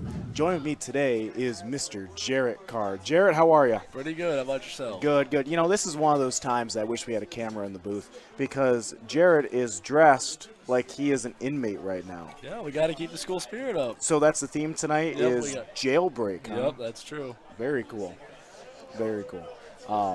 I think it might beat beach theme from last week. I don't know. Last week was pretty fun with the water. You know, it was kind of fun, though. I will say, watching everyone run out in their big inflatable, like, flamingos and stuff. Yeah, my feet were hurting from my flippers. Yeah. What a weird thing to say, by the way. Hey, it was fun. So anyway, Jarrett Carr joins me today for the halftime interview. Jarrett, tell me a little bit about yourself. It's high school. Lineman school after. Oh, there you go. So, lineman, interesting. Yep, that's the plan. So tell me a little bit about the qualifications to be a lineman. Well, we got some in classroom training, and a lot of climbing poles, and try not to get zapped. Yeah. That's actually a really good job. It's in high demand. You can make a really, really, really good living out that. Yeah, it's a lot of time in the field, but yeah. You might have to move away for it. Yep, there is some travel involved. I don't remember who I was talking to today. Someone today was talking to me about wanting to be a lineman. And, you know, I had a friend that lived up in Rock Falls, and he became a lineman, and he had to relocate to Texas. But now he's happy and all that stuff. Wife, kids, whole 9 yards, American dream. But, you know, a lot of these guys have to relocate in order for that job. Yeah, it's a commitment. It is, that's for sure. So I got to know you, Jarrett, real well because of golf. right? So tell me a little bit about sports you play, extracurriculars you're in, all that good stuff. I'm in FFA. I was in Great choir- organization. Great Yep. organization. I was in choir for 3 years. This is my 4th year on the golf team, 2nd year as a captain. It's been a good season so far. We've been doing pretty good. Yeah, so, Varsity has done really well this year, taking 4th place in conference tournament this last week at Highland Springs. Next Wednesday, we have regionals, right? Are you excited for regionals? Yeah, we're preparing for it, and I think we have a decent chance. Yeah. You ever play Valley View before? That's where our regionals are this year. No, I haven't been there. I'm going to try to make it over there this week, hopefully. Do it. It is a stunning and beautiful course. It's difficult. It's more of a modern course, actually, because the course itself was only built in the 80s, the front 9, and then the back 9 was built in the 90s. So it's very much different from some of the other courses that you may have played that are kind of the shorter, more traditional design ones, designed when there were clubs that only went 200 yards max. Yeah. Not ready for, people to cut corners and do all that stuff. yeah. So it's a very challenging and modern course.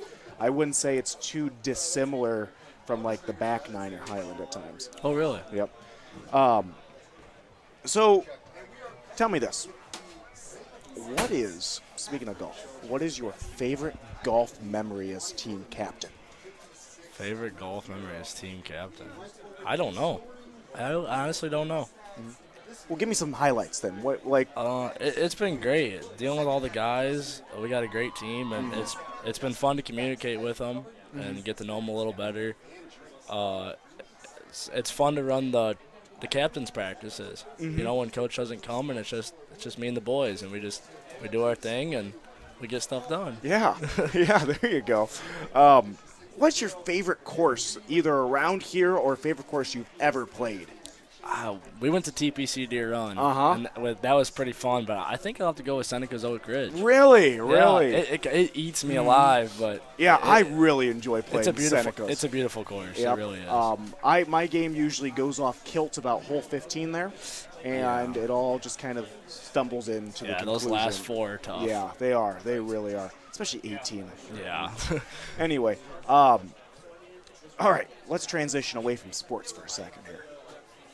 So, in all of the classes that you've taken at Princeton High School, which one would you say is your favorite? Either you're taking it now or a class you've taken in the past.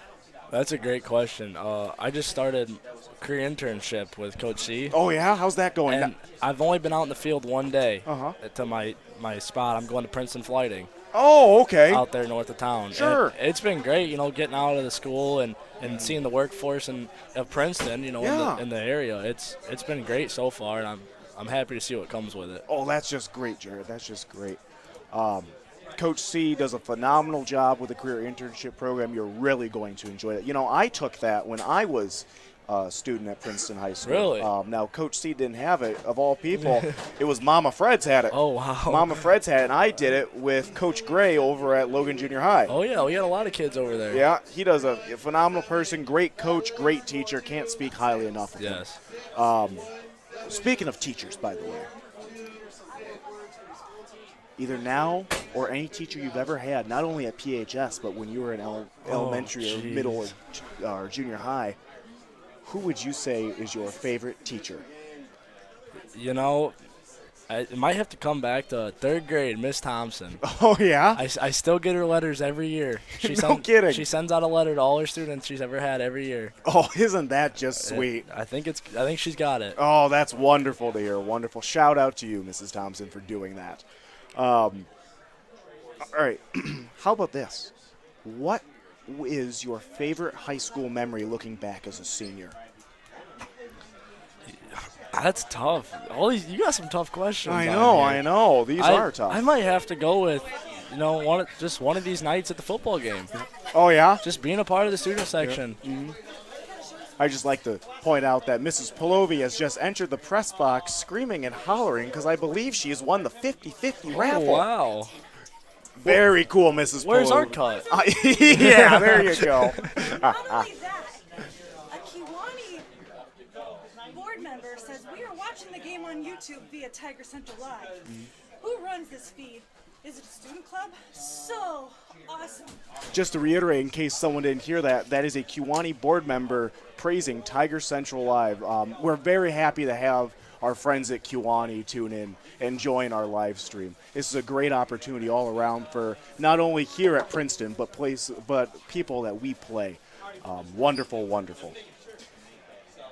Anyway, I digress. Back to the interview. So, you were saying these are tough questions. I always save the toughest ones for the end. So. You didn't give me any hints. Oh, no, I know. I when we do interviews, I don't let you guys see the questions before. If you could tell freshman you one piece of advice, what would that be? Get out more. Get out more. Get out more. Go to your, do your sports, do your extracurriculars. Yep. Come out to the football games, the volleyball games. Come support your fellow classmates in their sports that they're doing, and just stay active. Right. I've said this before in my classes. You only do this high school thing once, right? 4 years, hopefully. But you only do this high school thing once. Make the most of it. Be involved. Make friends. Do extracurriculars if you can. Join the student section. In Jarrett's case, rob a bank in his bank robber outfit. Hey, you're putting me out there, man. I just got out. So, I guess that's my cry to anyone listening at home. Make the most of your high school career, right? Because you're going to look back at this one day and hopefully smile and think how great it was. Yeah, definitely. So Jarrett, thanks for coming up today. Yeah. I really appreciate you breaking out of jail and coming to see me. I did my best. Yeah, we enjoyed having you up here, and we're excited not only to see the student section rush out in the field here in a little bit, but we're also excited to see you next week play at regionals and do well, and hopefully, fingers crossed, come out of Valley View with a regional trophy. Hopefully we come out on top. There you go. Well, thank you so much for coming in, Jarrett. Yeah, thanks for having me. Why don't you pass those microphones back to Norm here right behind you. All right? Thank you for coming up again. And we thank Jarrett Carr and Brody for that fine halftime interview. In a moment, we'll hear from Schmitty, and he'll bring us some stats. But, Brody, you've got some score updates for us? Yep, let's just roll through score updates real quick here. So, Mercer County 32, Rova 14. Hall, this is halftime score now, 38-25 over Mendota. Stark County 33 over United with 0. Fulton 19, Leno Winslow 24. That's another halftime score. Dixon 12, Winnebago 14. Genoa Kingston Cogs 48, Rock Falls 0. Rock Ridge 7, Monmouth Roseville 6. That's going to be a really exciting game. Newman 14, Bureau Valley 0. Sherrard and Morrison have it tied at 6 apiece. Sterling over Geneseo 21-0. Orion 14, Erie Prophetstown 7. Byron 14, North Boone 7.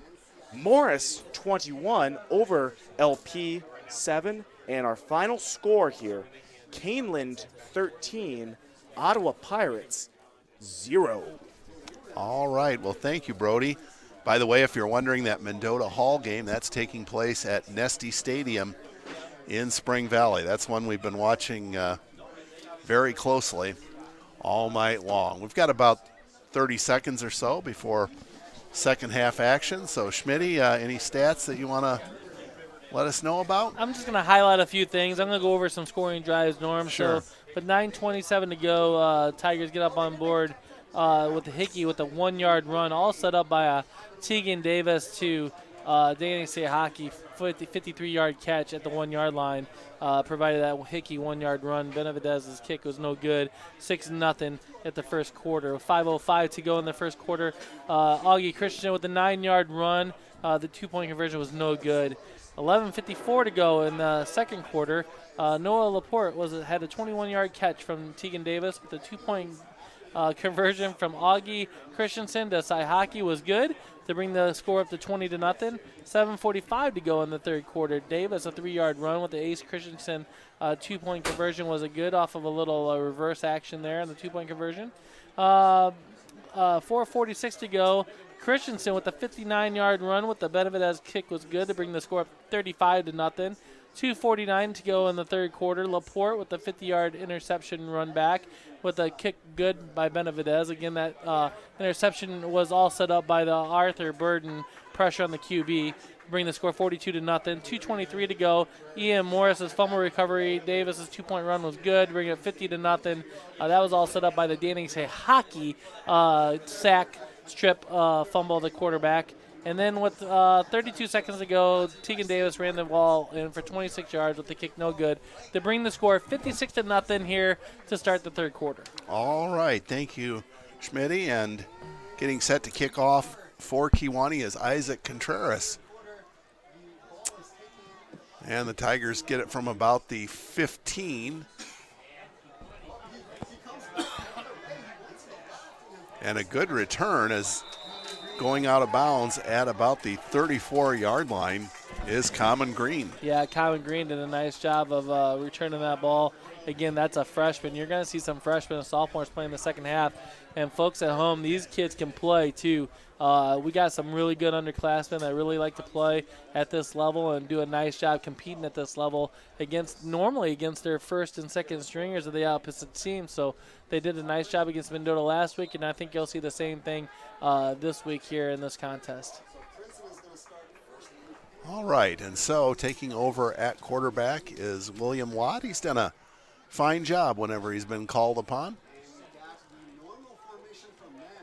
Tigers are going to keep it on the ground, and eking out a few yards is Common Green. And that's going to be good for about 4 yards. I think William got hit in the backfield, but handed the ball off before he got hit there to Common, and Common did a nice job gaining 4 yards on the play, bringing second down and 6. Schmitty, I think you were out at the time, but we heard from a Kewanee fan. They think the Tiger Central Live presentation is tremendous, and certainly, as we pointed out, we just announced, but Steve Morton, Steve Gray, and our student helpers, they just do a fantastic job. Yeah, I agree. I mean, without them putting the film on for us, we can't talk about it, Norm, so nice job by them guys. And now a big yardage here. Casey Etheridge.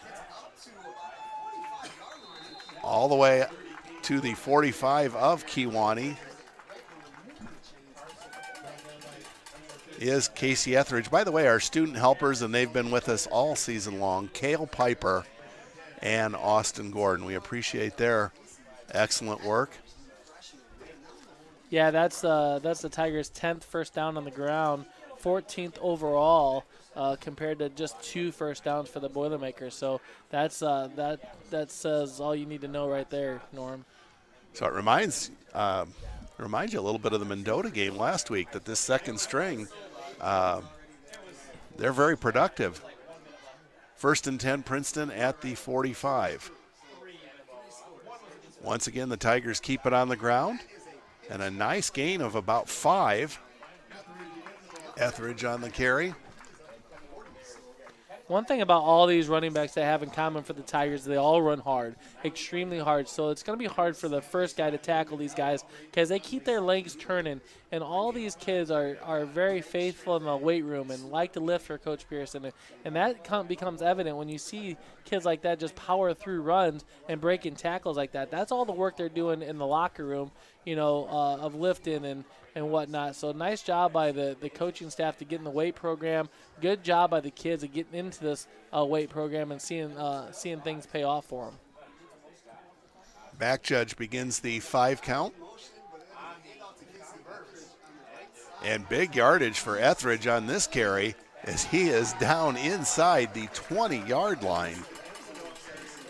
Casey Etheridge, a 5'9", 150-pound freshman. Just a freshman. Both of those running backs in the backfield are just freshmen, folks. And I'm telling you that the program is going to be in good hands in years to come because this freshman class is a loaded class. Of course, you might recall we did a JFL game where Yep. we got to see their talents evident. 1st and 10 at the 20 of the Boilers. Lott waiting for that back judge to begin the 5 count, and it has started. The ball is snapped, and it goes to the second man through. Do we have a fumble here, Schmitty? Yeah, I don't the think Boilers come up with it.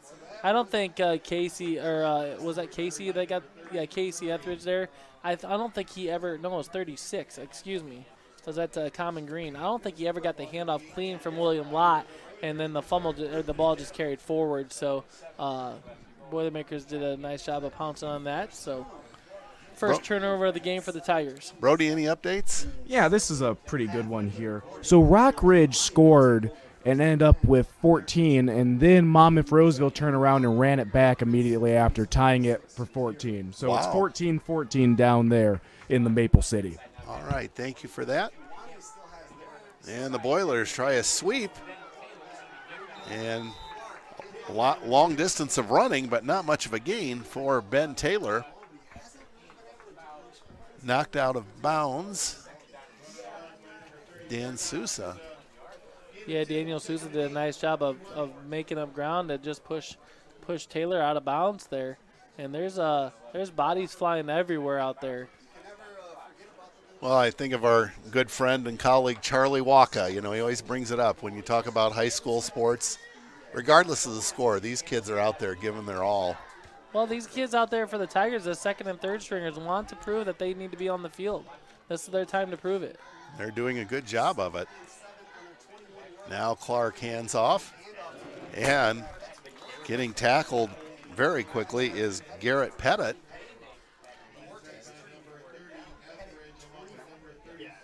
Yeah, Common Green and Casey Etheridge there for the tackle, and they held them to no gain on that play. So nice job by those two right there. 2 freshman linebackers doing a nice job. We'll see if the Boilers opt to go to the air here.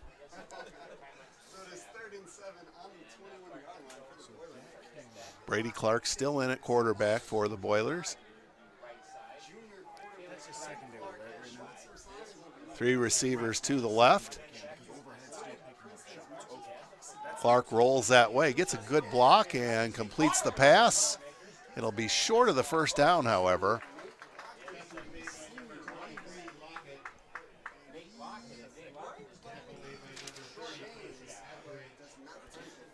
Nate Lockett on the reception.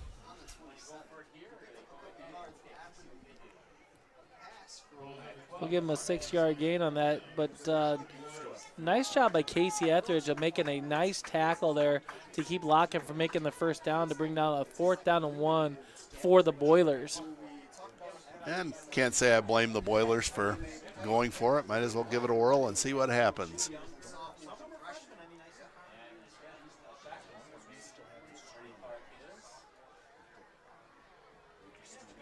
Well, it's not a good happening for the Kewanee Boilers, making sure it Casey Etheridge there. Casey Etheridge, he came through and just blew that play up and a loss of about 5 yards on the play. He read it perfectly. He read the snap perfectly.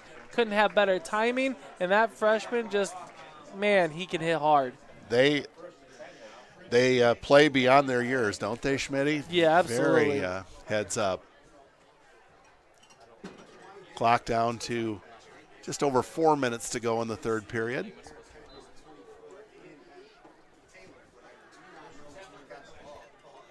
(56-0) in favor of Princeton.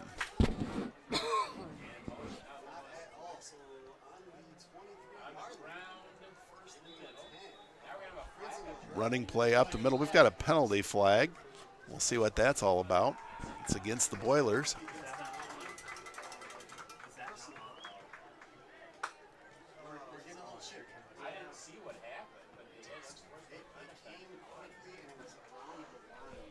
You know what that penalty is, Schmitty?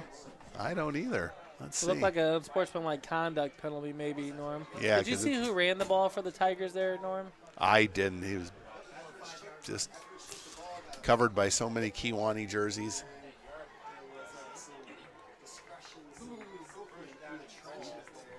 At any rate, it's 1st and 10 at the right around the 9-yard line for the Tigers. So call it 1st and goal from the 9.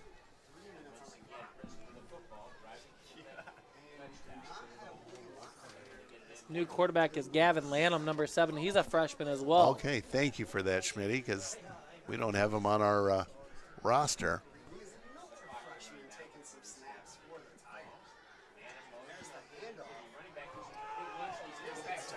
And on the sweep and getting hit near the 10-yard line is Caden Gibson.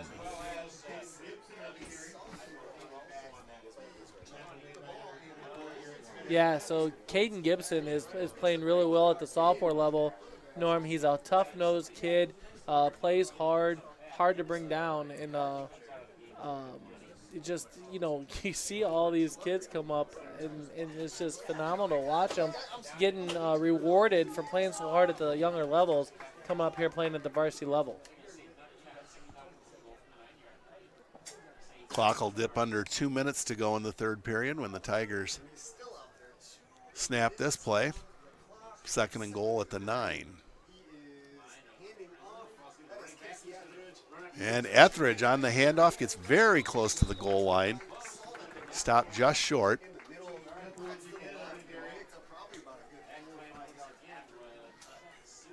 We'll give him 8 on that carry, and already Casey Etheridge is up to 4 carries for 51 yards. Wow, that is impressive. So the Tigers knocking on touchdown's door at the 1-yard line. And you like to see these kids punching in right here, Norm. They deserve it. They work hard enough. Let's get them a touchdown here.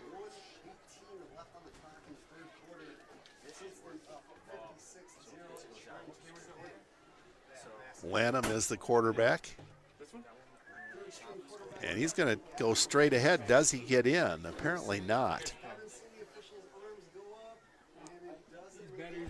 So we'll bring up 4th down from around the 1.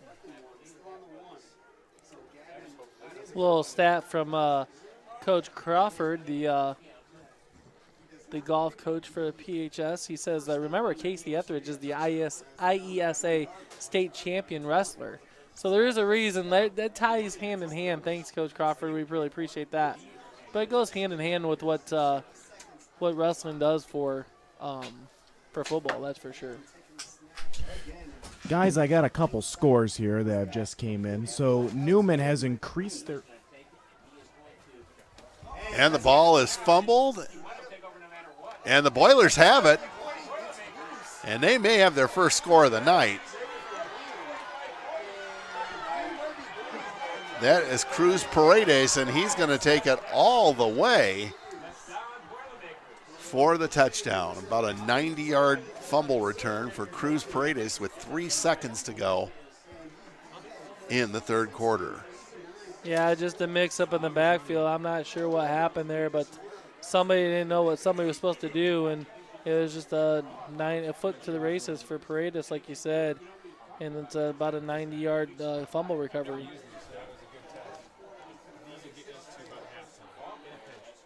And kudos to the Boilers as they get on the board.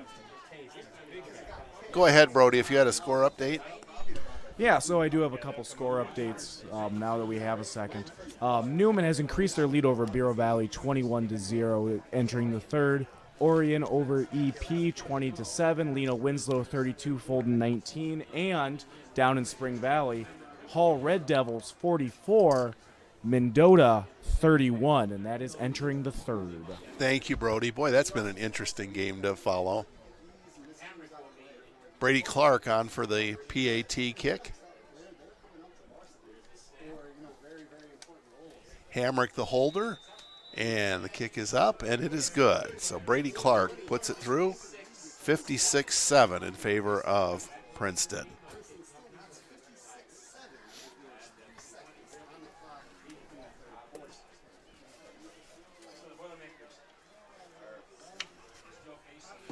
We do have a couple of Saturday games scheduled as Amboy Lamoille 3-1 at Orangeville.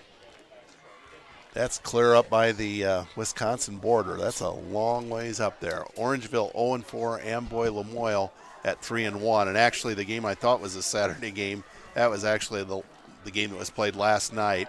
Anawan Weathersfield goes to 3-1 as they beat the Avon Abington Tornadoes 27-0. Say that 5 times real fast, Norm. Norm, Orangeville is so close to the Wisconsin border, they should call it Cheeseville. There you go. Well spoken by a social studies teacher. He knows what he's talking about. Wisconsin, home of cheese.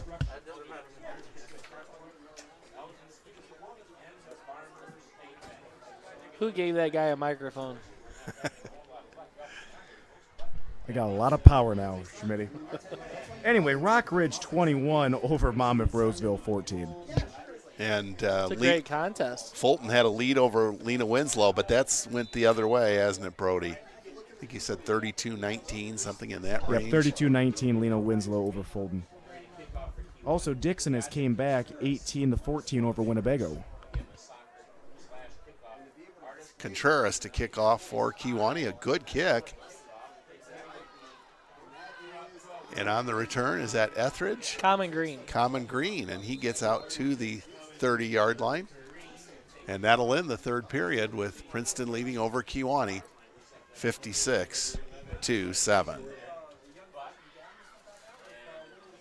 Another good Three Rivers contest going on right now. Sherrard has closed the gap against Morrison 12-14. Sherrard coming in 0-4, Morrison at 2-2. So you know Sherrard would like to notch that first victory of the season.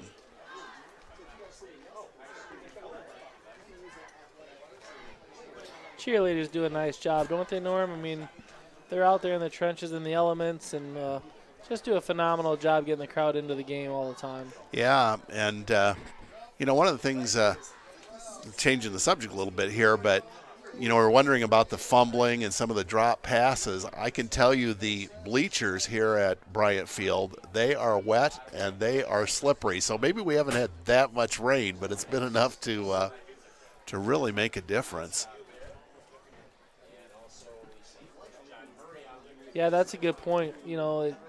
First game really of having any kind of significant moisture in the air, and the kids aren't used to it as much and fumbling the ball a little bit more than normal, and things happen.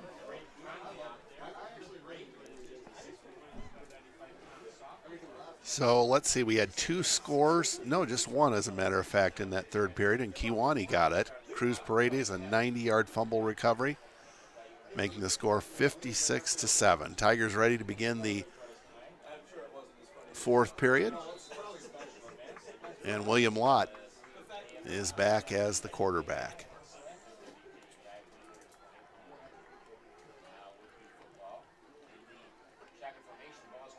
Man in motion, and that is Common Green. Common Green on the carry. Hit for a loss of a yard. It's kind of hard to tell that jersey number between 36 and 30. Isn't Norm, it, I know though? it is, yeah. Watt gets the call, and he'll come back to the huddle and report in.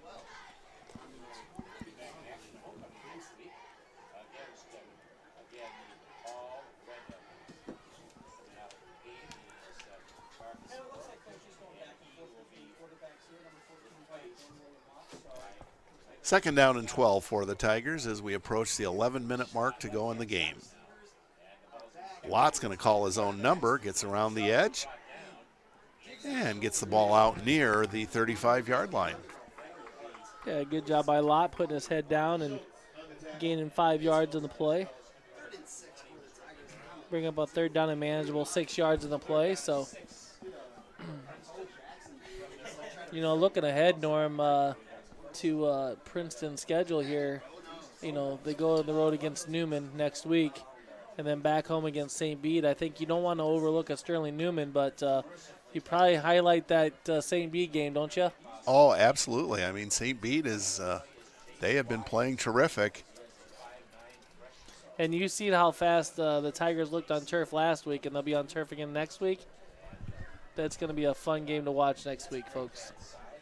Then the Tigers close out on the road on the 14th at Bureau Valley and on the 21st at Monmouth Roseville. Low snap. Good job by Lott to field it. That's Common Green with big yardage. And Green still on his feet well into Kewanee territory. Going to mark him out of bounds at around the 36-yard line. Well, check that. One official was standing there, but it's going to be a little further back. Call it the 38-yard line. Nonetheless, it's a 27-yard carry for that young man, and he showed a burst of speed a little bit. I didn't know Common Green had that speed in him, but he threw it to the outside. Lott, again, did a nice job of handling the snap and throwing it out to the Common Green. And there's some excellent blocking up ahead for him, as you see on the instant replay here, and he gets knocked out of bounds. So 1st and 10 Princeton at the 39 as we near the 9-minute mark to go in the game.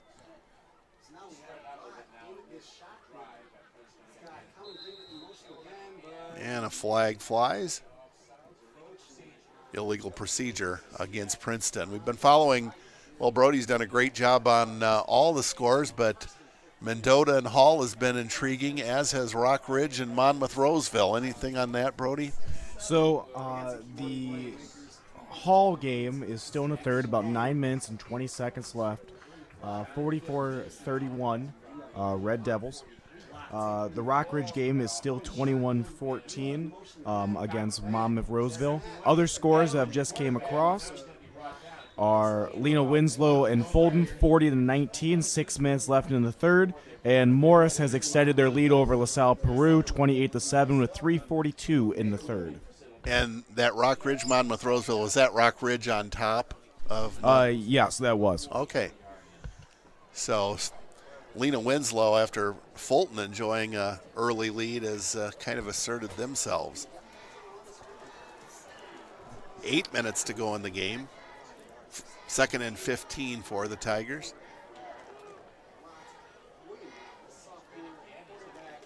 Lott is going to carry, go straight ahead. Good yardage for William Lott. He'll be short of the first down, but nonetheless brings up a very manageable 3rd down. Yeah, he picked up 10 yards in the play, bringing down a 3rd down and 5. What happened is they've been throwing the ball to the guy in man in motion, to that side of motion so much that they faked it to the man in motion and ran the opposite way, so kind of like a counter play, and it prevailed for 10 yards on the play. 3rd and 4 from the Boiler 33-yard line. Tigers leading 56-7. And it is Common Green on the carry, tries to get around the edge, and it looks like he has enough for a 1st down. We await the spot. It's going to be close. Somebody just unloaded on somebody on the outside.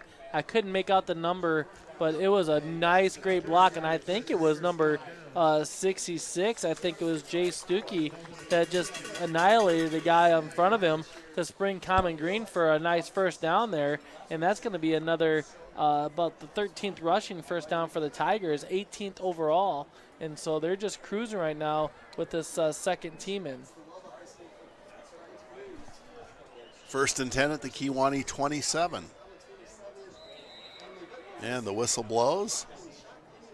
Illegal procedure against the Tigers. That's only the 2nd penalty for the Tigers tonight, netted for 10 yards. So a nice job cleaning up those things, especially by the first stringers that we kind of criticized them before the start of the game, and they cleaned it up this game. Oh, absolutely. And as usual, the reserves are doing a fine job. Brody, any update? Yeah, so, I was speaking earlier about how the score was the same for the Rock Ridge game. Now it isn't. Rock Ridge has pulled ahead 28, Monmouth Roseville 14. Sherrard is taking a lead over Morrison 28-14. Dixon over Winnebago 25-19. And then Orion has extended their lead over Erie Prophetstown 27-7 with 8 minutes left in the 4th quarter. All right, so Sherrard perhaps going to pick up their first win of the year, although that game is close. with Morrison. As you just saw Caden Gibson there pick up 4 yards for the Tigers to bring it up 2nd down and 11 for the Tigers.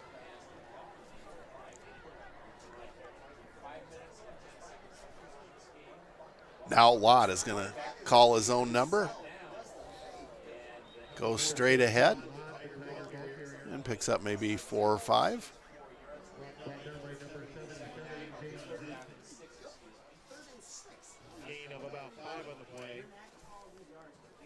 Yeah, now they're at the manageable 3rd down and 6, and you know, they got themselves down again with that illegal procedure penalty, but have nipped some 4 yards here and a 5 yard here to make a manageable 3rd down here situation. And got to give kudos to the front linemen there of the second stringers. They're doing a nice job. You got Grady Cox, number 78, number 53 doing all the snapping. I believe that's Vajano there. And they're just doing, or that's Rhett Pearson. Sorry, that's Rhett. And Etheridge on the carry that time. He's going to be hit short of the 1st down. Bring up 4th down.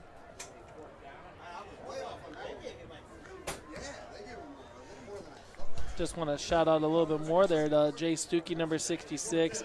Of course, I mentioned 53, Rhett Pearson. 62 is Clayton, I don't know how do you spell that or pronounce that last name, Brody. Brokos? And now the Boilers appear to have jumped offside. That's exactly the case. That'll be a 1st down for Princeton. And number 58, Anthony Vajano there. So those guys are doing a nice job up front of making the running backs look a lot better because they're opening up so many holes for them. With 7 minutes and 35 seconds left, the Hall Red Devils have extended their lead 52-31 over Mendota. Wow. Makes you wonder, Schmitty, if Resetich hasn't had a huge night. I'm sure he did. Sure he had a big part of that. Shout out to Hall High School for streaming their events as well. It's kind of nice watching their stream while doing our stream, and I'm able to bring you guys live score updates from Spring Valley that way. All right. Well, thank you for that, Brody. 4th down and 6 for the Tigers as we went under the 3-minute mark for the game.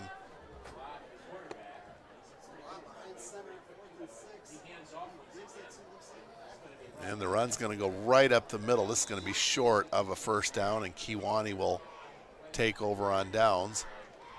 Again, we have that battle. Schmitty was at 30 or 36. I believe that was 30. So Etheridge on the carry.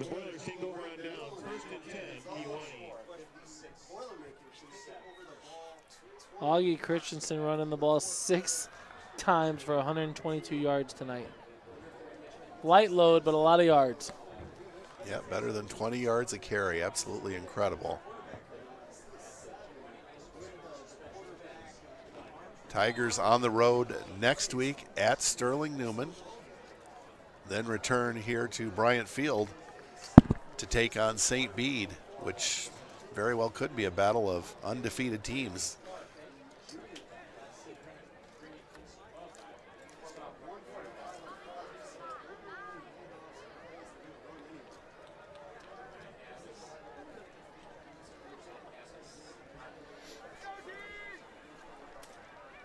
The Sterling Golden Warriors have increased their lead over Geneseo 33-0 in the 3rd.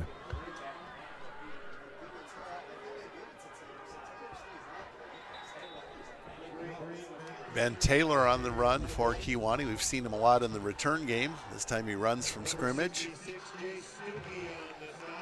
CC Stuckey there, number 66 on the stop. So Taylor with about a 9-yard gain will bring up 2nd and 1 as we are going to dip under the 1-minute mark to go in the game when this next play takes place.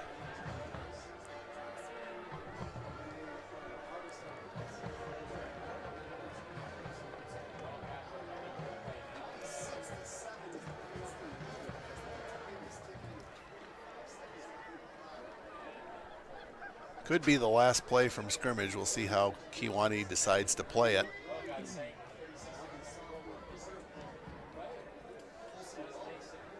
Boilers with some confusion. referees with a little bit of discretionary officiating.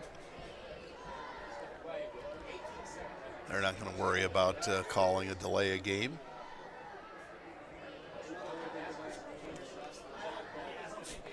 Up the middle it goes. And that will do it. Excuse me. As the Tigers hold on and beat the Kewanee Boilermakers by a score of 56-7.